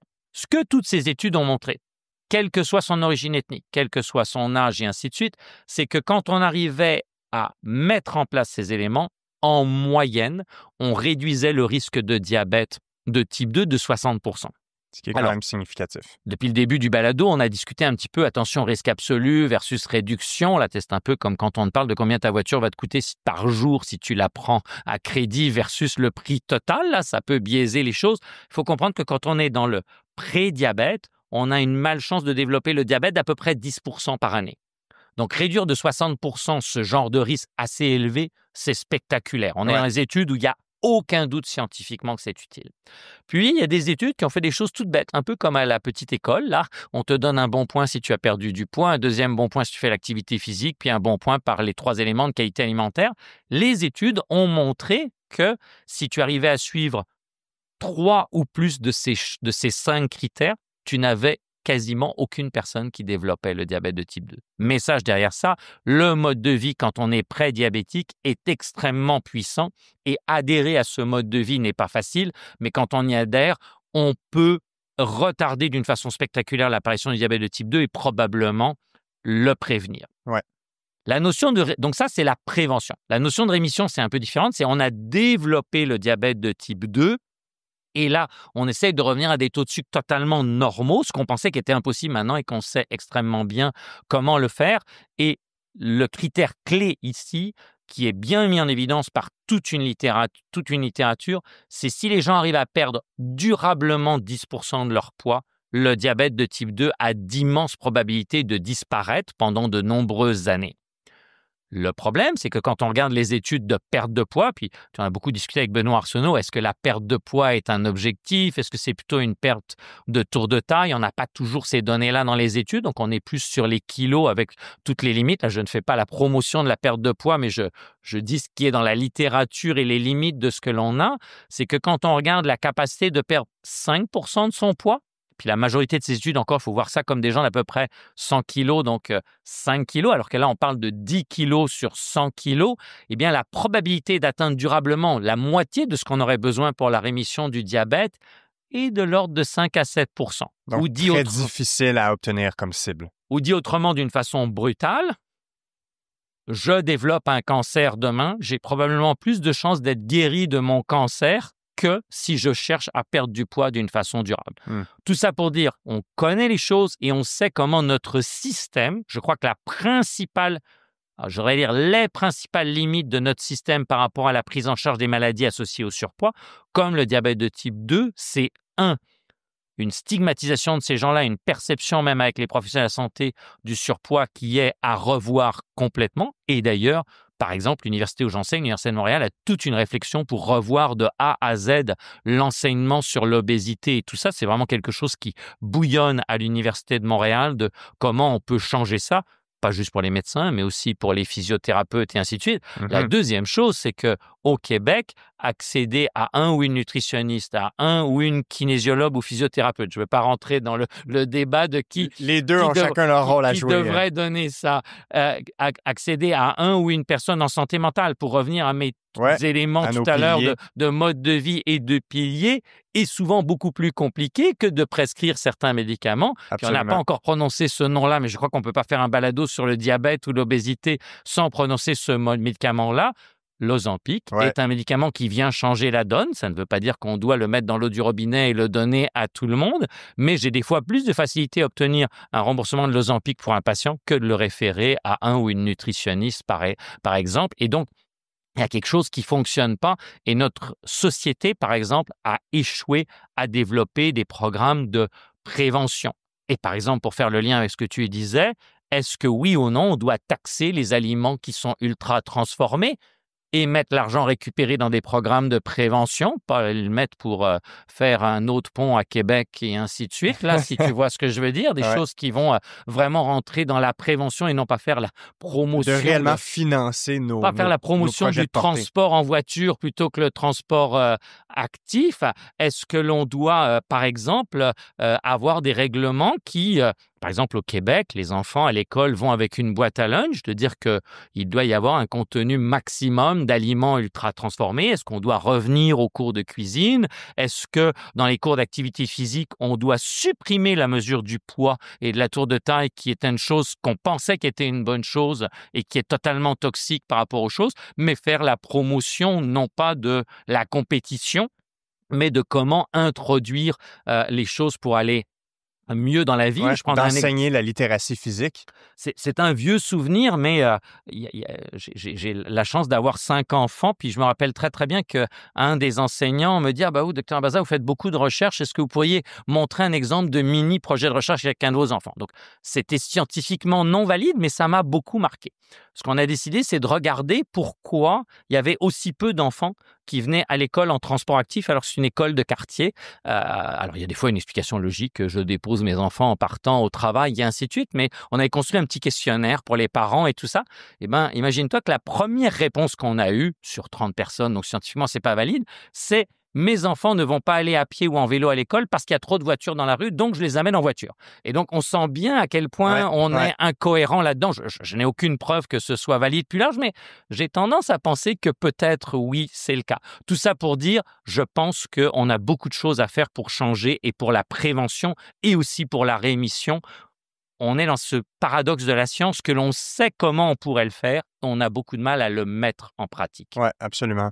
Dans le traitement, je pense que vous avez très bien mentionné les éléments clés dans le mode de vie, l'activité physique, la nutrition, mais on pourrait parler de l'ensemble du mode de vie des bonnes habitudes. Vous avez brièvement parlé de médication, vous avez mentionné Ozempic, qui est, bref, on ne peut pas ouvrir la télé sans voir une publicité d'Ozempic. Côté médication dans la gestion du diabète, où on en est actuellement de façon brève en général? quand ça ne fonctionne pas ou que ça ne suffit pas avec le mode de vie, le premier traitement, on débute par ça et on le maintient pour l'ensemble de la vie du patient, c'est pouvez-vous manger un peu moins, pouvez-vous manger un peu mieux, pouvez-vous faire un peu d'activité physique en plus. Et des fois, les gens sont juste prêts à faire l'un de ces trois-là. C'est très bien déjà d'en faire un, c'est encore mieux quand on fait les trois. Donc tous les gains sont faut être raisonnable. utiles. Tous ces gains s'additionnent. La bonne nouvelle pour les patients, c'est que s'ils arrivent à en faire un peu plus, ils vont avoir un gain additionnel. Ouais.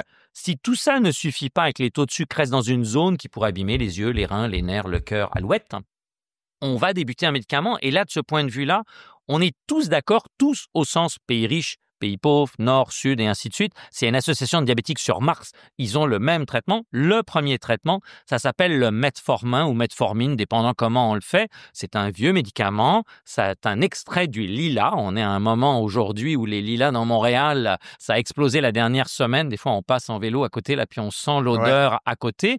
Donc, c'est pas un médicament naturel, mais ça vient d'une plante. C'est sur le marché depuis des dizaines et des dizaines d'années. Et je résumerais ça comme beau, bon, pas cher. Ça fonctionne bien.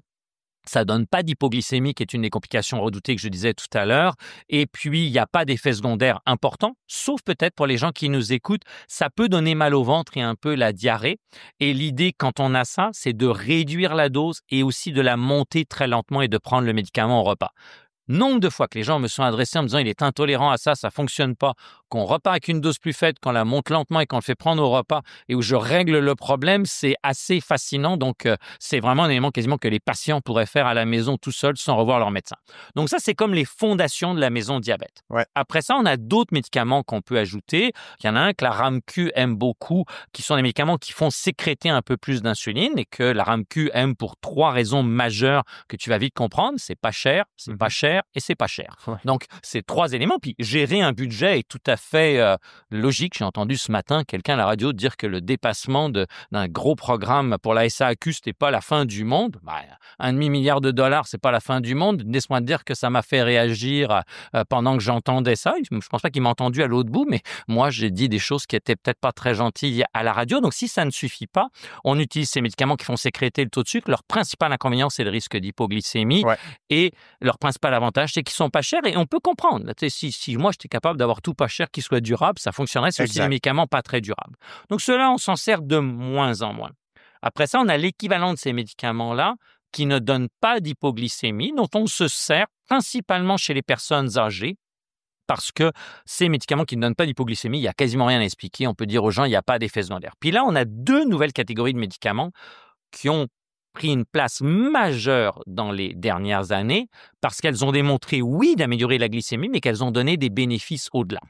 La première classe, c'est des médicaments qui nous permettent d'uriner le sucre que l'on a en excès.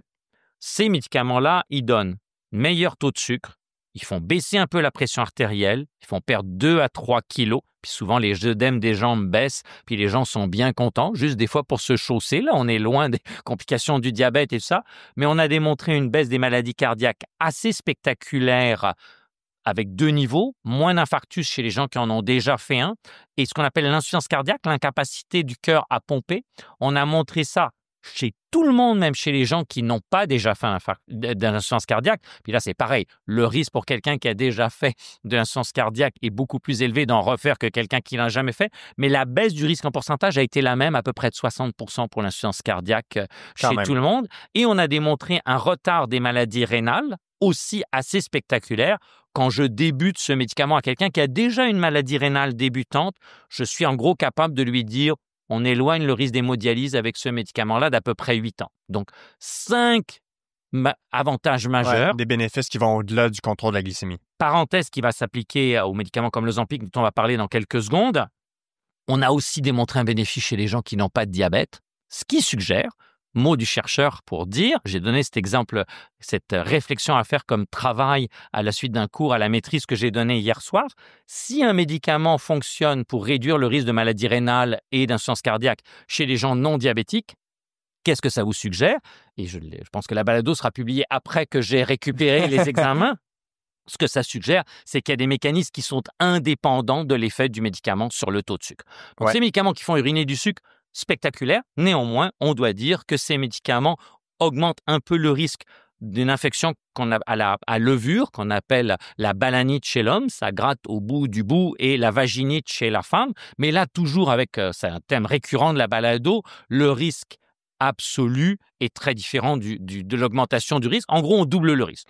Donc, prenons l'exemple d'un ou d'une patiente, une patiente pour que ce soit par exemple la vaginite, qui serait dans la cinquantaine, la soixantaine avec un surpoids important.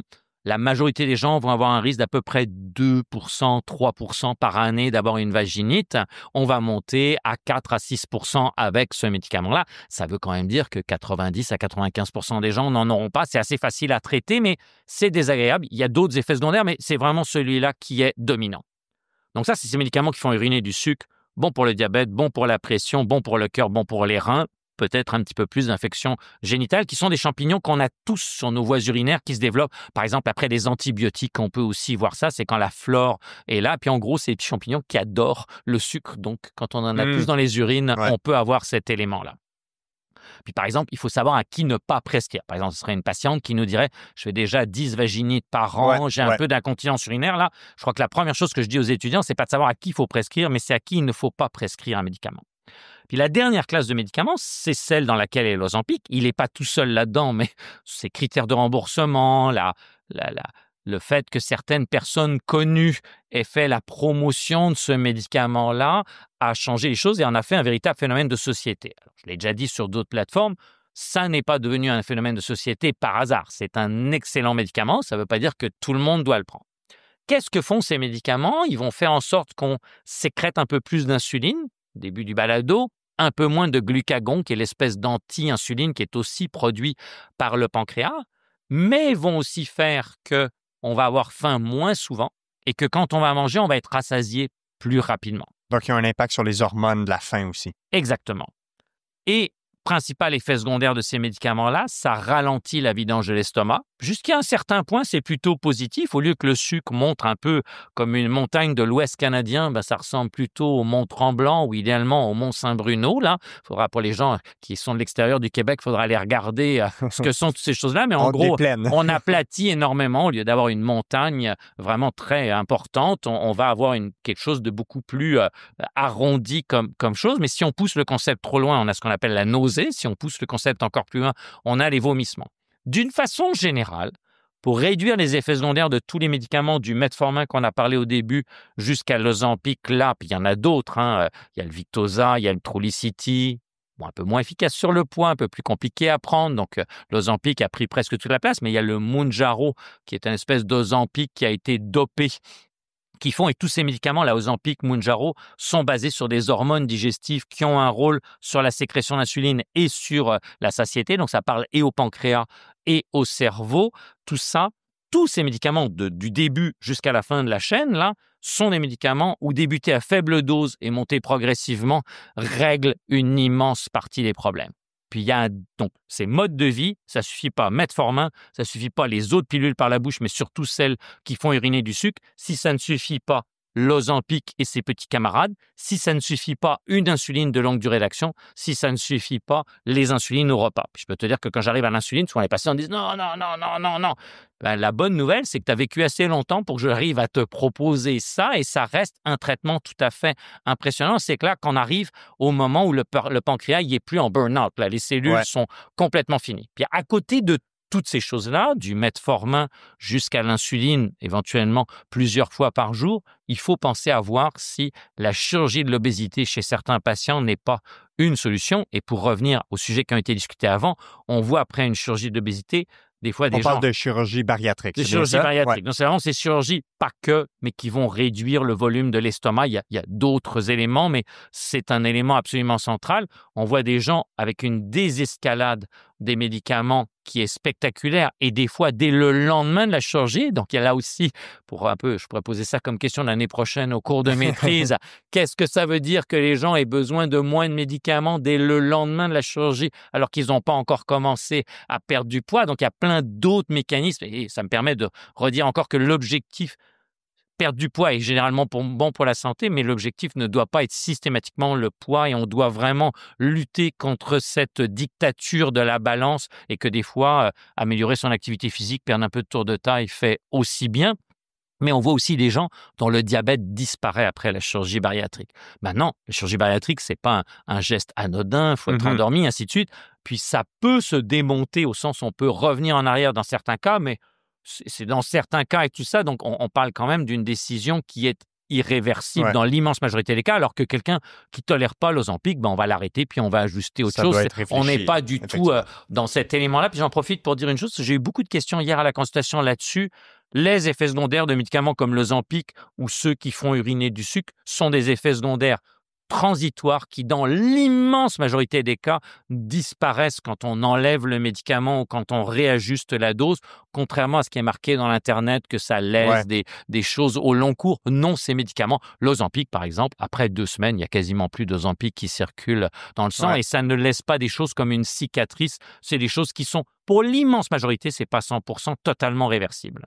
Donc, ce que je retiens, c'est la fameuse image de la pyramide avec des fondations qui doivent être bien installées avant de monter plus haut dans la hiérarchie. C'est exactement ça. Et notre attitude, si tu reprends ton image de la pyramide et que tu mettrais à la base de la pyramide la population générale, au milieu, les gens avec le diabète qui n'ont pas de complications, puis en haut, les gens avec le diabète qui ont une complication, notre attitude va aussi être différente. Oui, effectivement. Quelqu'un qui a déjà une maladie du cœur va inévitablement, ou en tout cas, devrait considérer de prendre un des 2 médicaments que j'ai pensé, et souvent les 2 j'ai parlé, ceux qui font uriner du sucre et ceux qui, comme l'Ozempic. Pourquoi? Parce que ces 2 catégories de médicaments ont montré, au-delà de l'amélioration de la santé et de la glycémie, une réduction des maladies cardiaques. Je l'ai mentionné pour les médicaments qui font uriner du sucre, mais l'Ozempic a montré une réduction des maladies cardiaques chez les patients diabétiques et chez les patients non diabétiques, mais à haut risque. Et donc, c'est cette valeur ajoutée que moi, à mes yeux, je vois comme très valable sur ces produits-là. Je dois reconnaître que dans le bureau, les gens veulent aussi ce médicament-là pour perdre du poids et qu'on a beaucoup de progrès à faire pour dire aux gens que c'est un objectif qui peut être utile, mais que ça ne devrait pas être le seul objectif ou le seul objectif qu'ils poursuivent avec l'introduction de ce médicament-là. À travers la discussion, on a finalement réussi à parler aussi du diabète de type 1 parce qu'on voit, ce que vous avez bien expliqué, c'est que les conséquences sont similaires. Dans la partie de traitement, est-ce qu'il y aurait des éléments spécifiques par rapport au diabète de type 1 à mentionner? Ça semble être une job à temps plein de gérer un diabète du type 1. Ce serait quoi les grandes lignes en 1 ou 2 minutes? Alors, si tu me permets, je vais remettre une chose sur le diabète de type 2. La démonstration que ces médicaments qui font uriner du sucre et les médicaments de la famille de l'Ozempic réduisent les maladies cardiaques, les maladies rénales, c'est la grande avancée des 10 dernières années. OK, oui, c'est ça la conclusion de tout ça aussi. Pour le diabète de type 1, ça change aussi énormément. Puis, si tu veux, il y aura 3 paquets. On commence à voir comment on va être capable de prévenir ou de retarder le diabète de type 1, ce qui est une avancée majeure. Là, on a eu 50 ans d'échecs successifs là-dedans. C'est pas qu'on n'essaye pas, mais comme disait Rolling Stone, I try and I get no satisfaction. Le traitement change, puis peut-être que la guérison s'en vient aussi. Alors, j'ai une analogie qui m'a été donnée par une patiente que j'aime énormément pour décrire à la population générale ce que c'est que le diabète de type 1. C'est un deuxième job que personne n'est au courant que tu as, qui est 24 heures sur 24, 365 jours dans l'année. Il n'y a pas de vacances, il n'y a pas de salaire et le patron est hystérique. Et c'est exactement ça de vivre avec le diabète de type 1, c'est la gestion de la glycémie. On a exagéré sur l'importance de la glycémie. En fait, on n'a pas laissé la place pour d'autres choses. Puis ça, c'est quelque chose qu'on aura peut-être le temps de parler. Mais la gestion de la glycémie est le cœur du traitement et de loin. Et oui, il y a des choses qui évoluent énormément. Alors, ce qui évolue, par exemple, c'est qu'avec ces anticorps dont on parlait tout à l'heure pour diagnostiquer les gens qui sont identifiés comme étant avec le diabète de type 2, mais qui en fait développent ce diabète de type 1 à l'âge adulte. Donc, au jour d'aujourd'hui, à peu près la moitié des gens vont développer le diabète de type 1 après l'âge de 20 ans. 20 ans, dans la vingtaine, dans la trentaine, dans la quarantaine, dans la cinquantaine, j'ai diagnostiqué un diabète de type 1 il n'y a pas si longtemps que ça, qui débute à 70 ans chez un ou une patiente. Des choses qu'on ne voyait pas il y a quelques années. Ouais. Est-ce qu'on passait complètement à côté ou est-ce que c'est des choses qui changent? La réponse est probablement les deux, mais on voit clairement ce qu'on appelle l'épidémiologie changer complètement. Il y a de plus en plus de cas à l'âge tardif. On sait maintenant on sait depuis longtemps que le diabète de type 1 débute bien avant le moment où on a le diagnostic, bien avant que la semaine prochaine, je serai de garde au CHUM. S'il m'appelle à l'urgence, je vais d'abord faire une grimace, mais je vais y aller quand même. J'aime pas ça, je le reconnais quand je suis de garde. Mais si on me dit c'est quelqu'un qui urine beaucoup, qui a très soif, qui perd du poids et qu'on a fait une glycémie, elle est élevée, j'ai 99 chances sur 100, c'est pas 100% que ce soit quelqu'un qui malheureusement développe le diabète de type 1. Donc, ces anticorps qu'on parlait tout à l'heure, ces traces dans le sang qui montrent qu'il y a un processus auto-immun, qui ne sont pas forcément la cause de ce processus auto-immun, mais la trace de ce processus auto-immun, nous ont permis de voir qu'il y avait plusieurs stades avant le diabète de type 1 tel qu'on l'a toujours connu, qui est maintenant devenu le 3e stade. Si on revient un peu en arrière, il y a le 2e stade où il y a la présence de ces anticorps et un taux de sucre un peu élevé, un prédiabète comme dans le diabète de type 2. Puis il y a avant le stade 1 qui est la présence d'anticorps sans taux de sucre élevé. Puis pour donner un chiffre, parce qu'on en a donné beaucoup, quand on a la présence d'anticorps et un taux de sucre un peu élevé sans être au stade du diabète, le risque de développer le diabète de type 1 est de 100% sur l'ensemble de la vie et d'à peu près 75% sur les 10 prochaines années. Quand même. Donc, ça devient très élevé. On s'entend, le risque de développer le diabète de type 1 est beaucoup plus faible, comme on l'a déjà dit qu'avant. Ce qui vient de changer, au sens vraiment très, très récemment, Santé Canada a donné la semaine dernière l'approbation pour le premier médicament qui permet de retarder et non pas de prévenir le diabète de type 1. Mais comme ça s'en vient, puis on peut discuter, ça retarde d'à peu près 2 ans en moyenne. Il y a des gens qui semblent mieux répondre à ce médicament, des gens qui semblent moins répondre. Je dis souvent aux patients, le patient moyen n'existe pas, mais ça permet de réfléchir. Quand on dit, par exemple, en cancérologie, vous avez 70% de chances d'être guéri dans 5 ans de ce cancer, ça ne veut pas dire que c'est 7 sur 10. Oui, c'est 7 sur 10 en moyenne, mais il y a des gens qui ne seront pas, puis il y a des gens qui le seront. C'est exactement la même chose pour le diabète de type 1.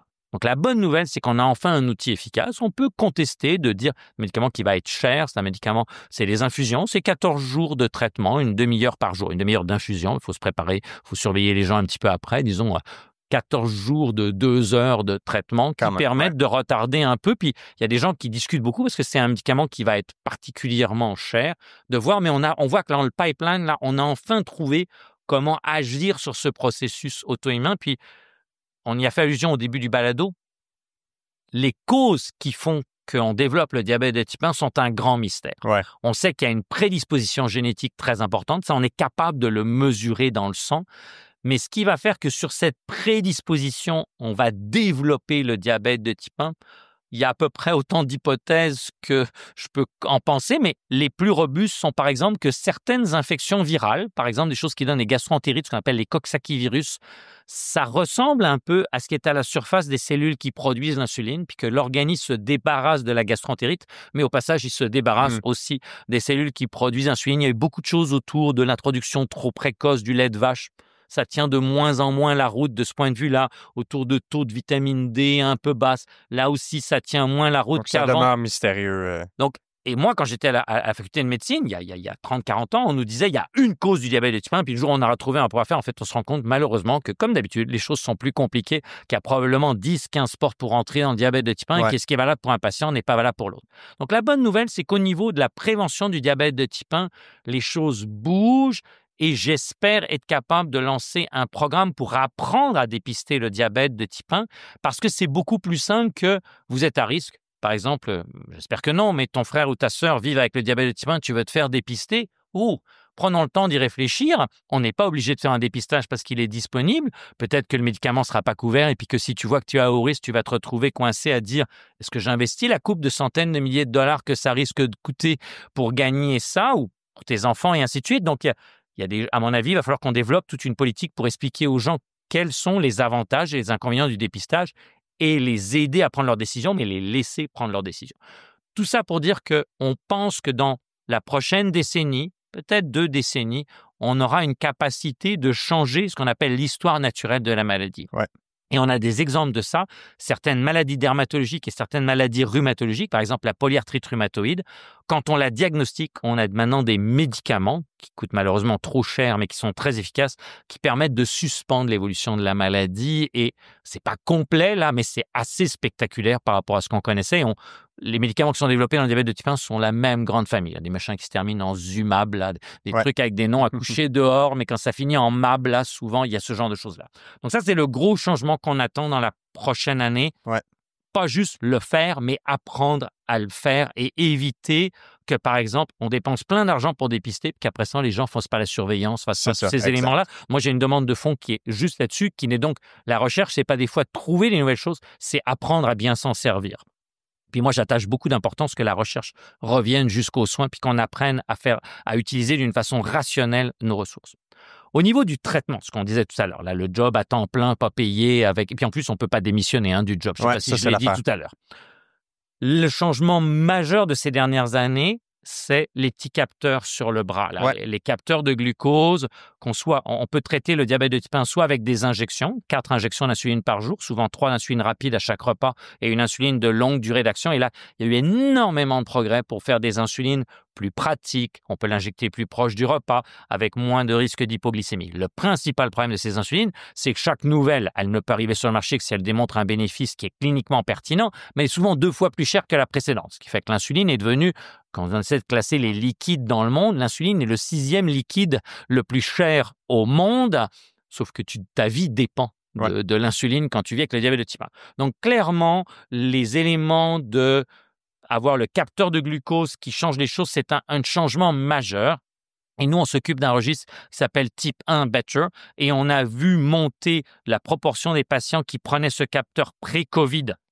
Post-COVID, c'est juste pour montrer la période de temps. Il n'y a pas de relation entre les deux, d'à peu près 1 sur 2 à presque 9 sur 10. Quand même. 9 patients sur 10 qui utilisent une modalité de traitement, qui est une technologie ici. Je n'ai pas beaucoup d'exemples dans la vie ou de la vie d'un médecin qui sont ça. Donc, c'est adopté, plébiscité par les patients.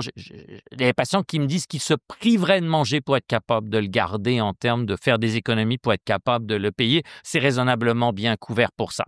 Donc, on a des insulines plus pratiques, plus efficaces, avec moins d'effets secondaires. Une autre, là où on nous bassine avec de la publicité en ce moment, c'est les insulines 1 fois par semaine. Ça, c'est plus pour le diabète de type 2 que le diabète de type 1, mais il y a tout un tas de progrès. On doit reconnaître que l'industrie a amené des progrès tout à fait spectaculaires. Les insulines qu'on utilisait dans le début des années 2000 et celles qui sont maintenant, ça n'a absolument rien à voir en termes de confort, d'efficacité, mais aussi de prix. Prix étant dit ici dans un confort, efficacité en disant mieux et prix moins bien. On doit reconnaître que la RAMQ doit gérer un budget et qu'on doit être raisonnable pour ça. Donc, des nouvelles insulines, ces capteurs de glucose, c'est une révolution au sens littéral du terme. Et puis, il y a les pompes à insuline. Un pompe insuline, c'est finalement tout bête. C'est un système avec une petite vis sans fin. On règle le débit, une cartouche, un petit cathéter. Des fois, le cathéter est caché sous un truc qui ressemble à une mini rondelle de hockey. Là, si vous voyez des gens avec un petit truc blanc sur le bras ou autre, là, qui ressemble à une mini rondelle de hockey, c'est une petite pompe à insuline. Et quand on a tout ça, de bonnes insulines, un bon capteur et des bonnes pompes, on peut développer un logiciel qui va récupérer les données du capteur pour informer la pompe sur la glycémie et faire en sorte que la pompe s'ajuste automatiquement. La glycémie est haute. Donc, il y a une boucle de feedback qui est faite pour s'assurer du maintien. On parle le terme exact, et pour une fois, nos cousins français ont un terme qui est bien meilleur que le nôtre. On adore au Québec se moquer sur le truc. Ils appellent ça boucle fermée. Et nous, au Québec, on a tous les termes, mais la plupart des gens dans la population générale vont appeler ça un pancréas artificiel, ce qui est que tout le monde comprend, mais qui est scientifiquement faux. Le pancréas fait bien plus que sécréter l'insuline. Donc, la boucle fermée est un meilleur terme. La boucle fermée, puis je dois souligner, c'est bien rare qu'on trouve que le côté de la mare à canard de l'Atlantique, ils aient un meilleur terme que nous pour ça. C'est donc le capteur parle à la pompe injecte l'insuline, le capteur mesure la glycémie et donc ça tourne en rond comme ça. Et c'est aussi bête que ça. C'est comme conduire sa voiture à un moment où la circulation est un peu en accordéon en se servant juste de la pédale accélérateur et en essayant de regarder ce qui se passe devant. Donc la pompe le logiciel essaye de prédire ce qui va se passer, regarde ce qu'il y a, prend des éléments, c'est comme la météo, là, si le ciel est grand bleu comme aujourd'hui, puis qu'il n'y a pas de nuages à l'horizon, probablement qu'il va continuer à faire beau et ainsi de suite. Donc, vraiment, la glycémie baisse, la pompe ralentit tranquillement, la glycémie monte, la pompe accélère. Ça aussi, c'est une véritable révolution parce que c'est moins d'hyperglycémie qui sont responsables des problèmes des yeux, des reins, des nerfs, alouettes. C'est moins d'hypoglycémie qui sont ces malaises très, très désagréables et pas que. L'hypoglycémie peut faire en sorte que tu chutes, que tu te blesses, d'être fatigué, d'être stigmatisé, de perdre ton permis de conduire si ça t'arrive en conduisant. Puis allons plus loin. J'ai beaucoup de mamans ou de papas qui me disent « Mais s'il m'arrivait une hypoglycémie au volant et que l'accident blesse mes enfants, je m'en voudrais. » Donc, il y a tous ces éléments-là. Il y a l'aspect de la stigmatisation au travail aussi potentiellement et ainsi de suite. Et donc, les gens doivent gérer tout ça. Et ces nouvelles pompes qui parlent au capteur, c'est moins d'hyper, donc moins de risques pour tes yeux, tes reins, tes nerfs sur le long cours, moins d'hypo, donc moins de malaise, et aussi moins de perte de productivité si on veut avoir une vision. Des gouvernements qui se disent économiques maintenant, donc donnons-leur des arguments pour ça. Puis aussi moins de charge mentale, parce que la pompe va faire un certain nombre de décisions. Alors, pour simplifier beaucoup, le contrôle du taux de sucre la nuit, quand les gens dorment, c'est extraordinaire avec ces pompes-là. Dans la journée, on a encore des progrès à faire, mais c'est considéré. L'insuline n'existe que depuis un peu plus de 100 ans. C'est le premier prix Nobel du Canada en 1923, donné juste une année après la découverte de l'insuline et du premier patient traité à Toronto, Leonard Thompson. Donc, ça marquait aussi. Là, puis le Toronto Star avait parlé de Magic Bullet, là, comme si on avait tout trouvé. D'ailleurs, c'est pas faux, là, si on parle avec gens avec le diabète de type 1. Mais en même temps, même s'il y a tout ça, je veux quand même insister au fait que il vaut mieux être jeune, beau, riche, en bonne santé que vieux, pauvre et malade. Mais on peut vivre avec le diabète de type 1 et être parfaitement efficace. Tout le monde ne doit pas devenir une vedette, mais par exemple, ici au Québec, on a la religion du hockey. Max Domi, quand il était avec l'équipe de Montréal, maintenant il est avec nos ennemis jurés à Toronto. Mais voilà, quelqu'un qui vit avec le diabète de type 1 et qui est un exemple de grande productivité. Puis tant qu'on est dans ce sujet-là, je voudrais souligner que, par exemple, il y a des gens qui rapportent qu'ils vivent avec le diabète de type 1 et qui sont bien. Un exemple de ces diabètes de type 1 un peu tardifs dans notre milieu, il y a Alexandre Champagne qui le fait. Il a un spectacle maintenant dont il en parle. Il en parle et ainsi de suite. Et la semaine dernière, on a lancé une chaire de recherche qui porte le nom de Brian Emilia Mulroney. Pour les gens qui nous écoutent, qui seraient plus jeunes, c'est un ancien premier ministre du Canada. Monsieur Mulroney vivait avec une forme de diabète particulière après une pancréatite et ainsi de suite. Tout ça pour dire, il vaut mieux ne pas avoir le diabète qu'avoir le diabète de type 1 ou d'autres formes de diabète, mais on peut être particulièrement performant avec le diabète. Avant de vous laisser aller, je veux vous poser une dernière question, puis je veux être sûr de ne pas vous mettre en retard dans votre journée. Vous êtes plus proche de la retraite que du début de carrière, peut-être, malheureusement. Oui, non, c'est une évidence. Et avec les dernières années qui vous restent à investir votre temps dans ce milieu-là, dans la recherche, l'enseignement, la médecine, en une minute, qu'est-ce que vous souhaitez laisser ou, disons, léguer avec les dernières années? Sur quoi vous allez focusser votre attention? Alors, c'est quelque chose auquel je réfléchis beaucoup. Le tournant de la soixantaine a sonné une petite cloche là où il fallait que je réfléchisse. C'est pas juste que le sol est plus loin qu'il ne l'était avant quand je dois me pencher. Il y a ça. Alors, en fait, j'ai fait plusieurs paquets.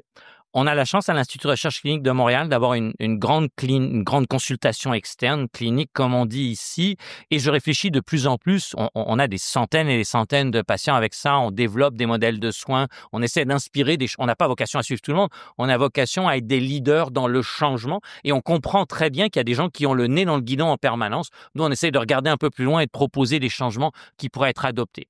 Donc, je réfléchis à transmettre ça chez les jeunes collègues. J'ai fait allusion à Nadine Taleb à plusieurs reprises. Là, c'est vraiment quelqu'un que j'ai dans mes petits papiers pour garder ce modèle de soins et de recherche d'innovation. On prend le temps de mesurer les choses. Le deuxième paquet, c'est ce que j'ai fait en recherche. J'ai fait pas mal de choses. Certains pourraient critiquer, plus ou moins utiles. Mais la chose où je pense que tout le monde est d'accord que c'est utile, c'est de créer un grand registre sur le diabète de type 1 où on récupère les données des patients. Pas la dernière hémoglobine glyquée, là, le chiffre et tout ça, ce que eux pensent. Par exemple, pour une hypoglycémie, les grandes compagnies qui ont ces capteurs de glucose la récupèrent toutes les données, mais d'être en bas à 3, qui est déjà pas mal bas, sur ton sofa, à la maison, avec ton ou ta partenaire de vie qui peut t'amener un peu de sucre, c'est pas du tout la même chose que d'être dans les bois sans plus rien dans tes poches et ainsi de suite. Donc, on récupère ce que les gens pensent de leur maladie et, par exemple, comment ils adorent leurs capteurs. Ils ont quelques critiques à faire sur les capteurs. Trop gros, ça fonctionne pas, ça coûte trop cher, ainsi de suite, mais ils ne pourraient plus s'en passer. Donc, ça, c'est vraiment un registre. On a maintenant, ça s'appelle Type 1 Better.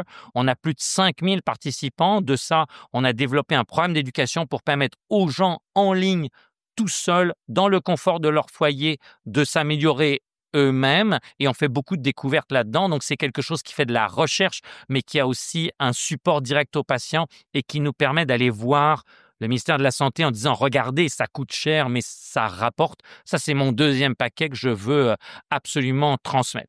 Il y a un troisième paquet qui est ce que j'ai appelé tout au début du balado mon rôle social, qui est ce qu'on a construit à Diabète Québec, des programmes pour les patients orphelins de médecins de famille qui vivent avec le diabète de type 2. Vous vivez avec le diabète de type 2, vous n'avez personne pour vous occuper, Vous pouvez vous auto-référer sans voir un médecin dans une clinique sans rendez-vous. Vous pouvez aller sur le site de Diabète Québec, aller voir le programme d'accompagnement et dire je vais être pris en charge. On a des milliers de patients qui sont suivis par ce programme-là. C'est extrêmement novateur. C'est très peu coûteux. Ça ne veut pas dire que ça coûte rien au total, mais c'est probablement le meilleur rapport qualité-prix pour le gouvernement. Puis pour les gens avec le diabète de type 1 qui n'ont pas de spécialiste, on a la même chose. Là, par contre, il faut être référé par un médecin pour ces gens-là. Très bien. Donc, j'ai ces 3 piliers.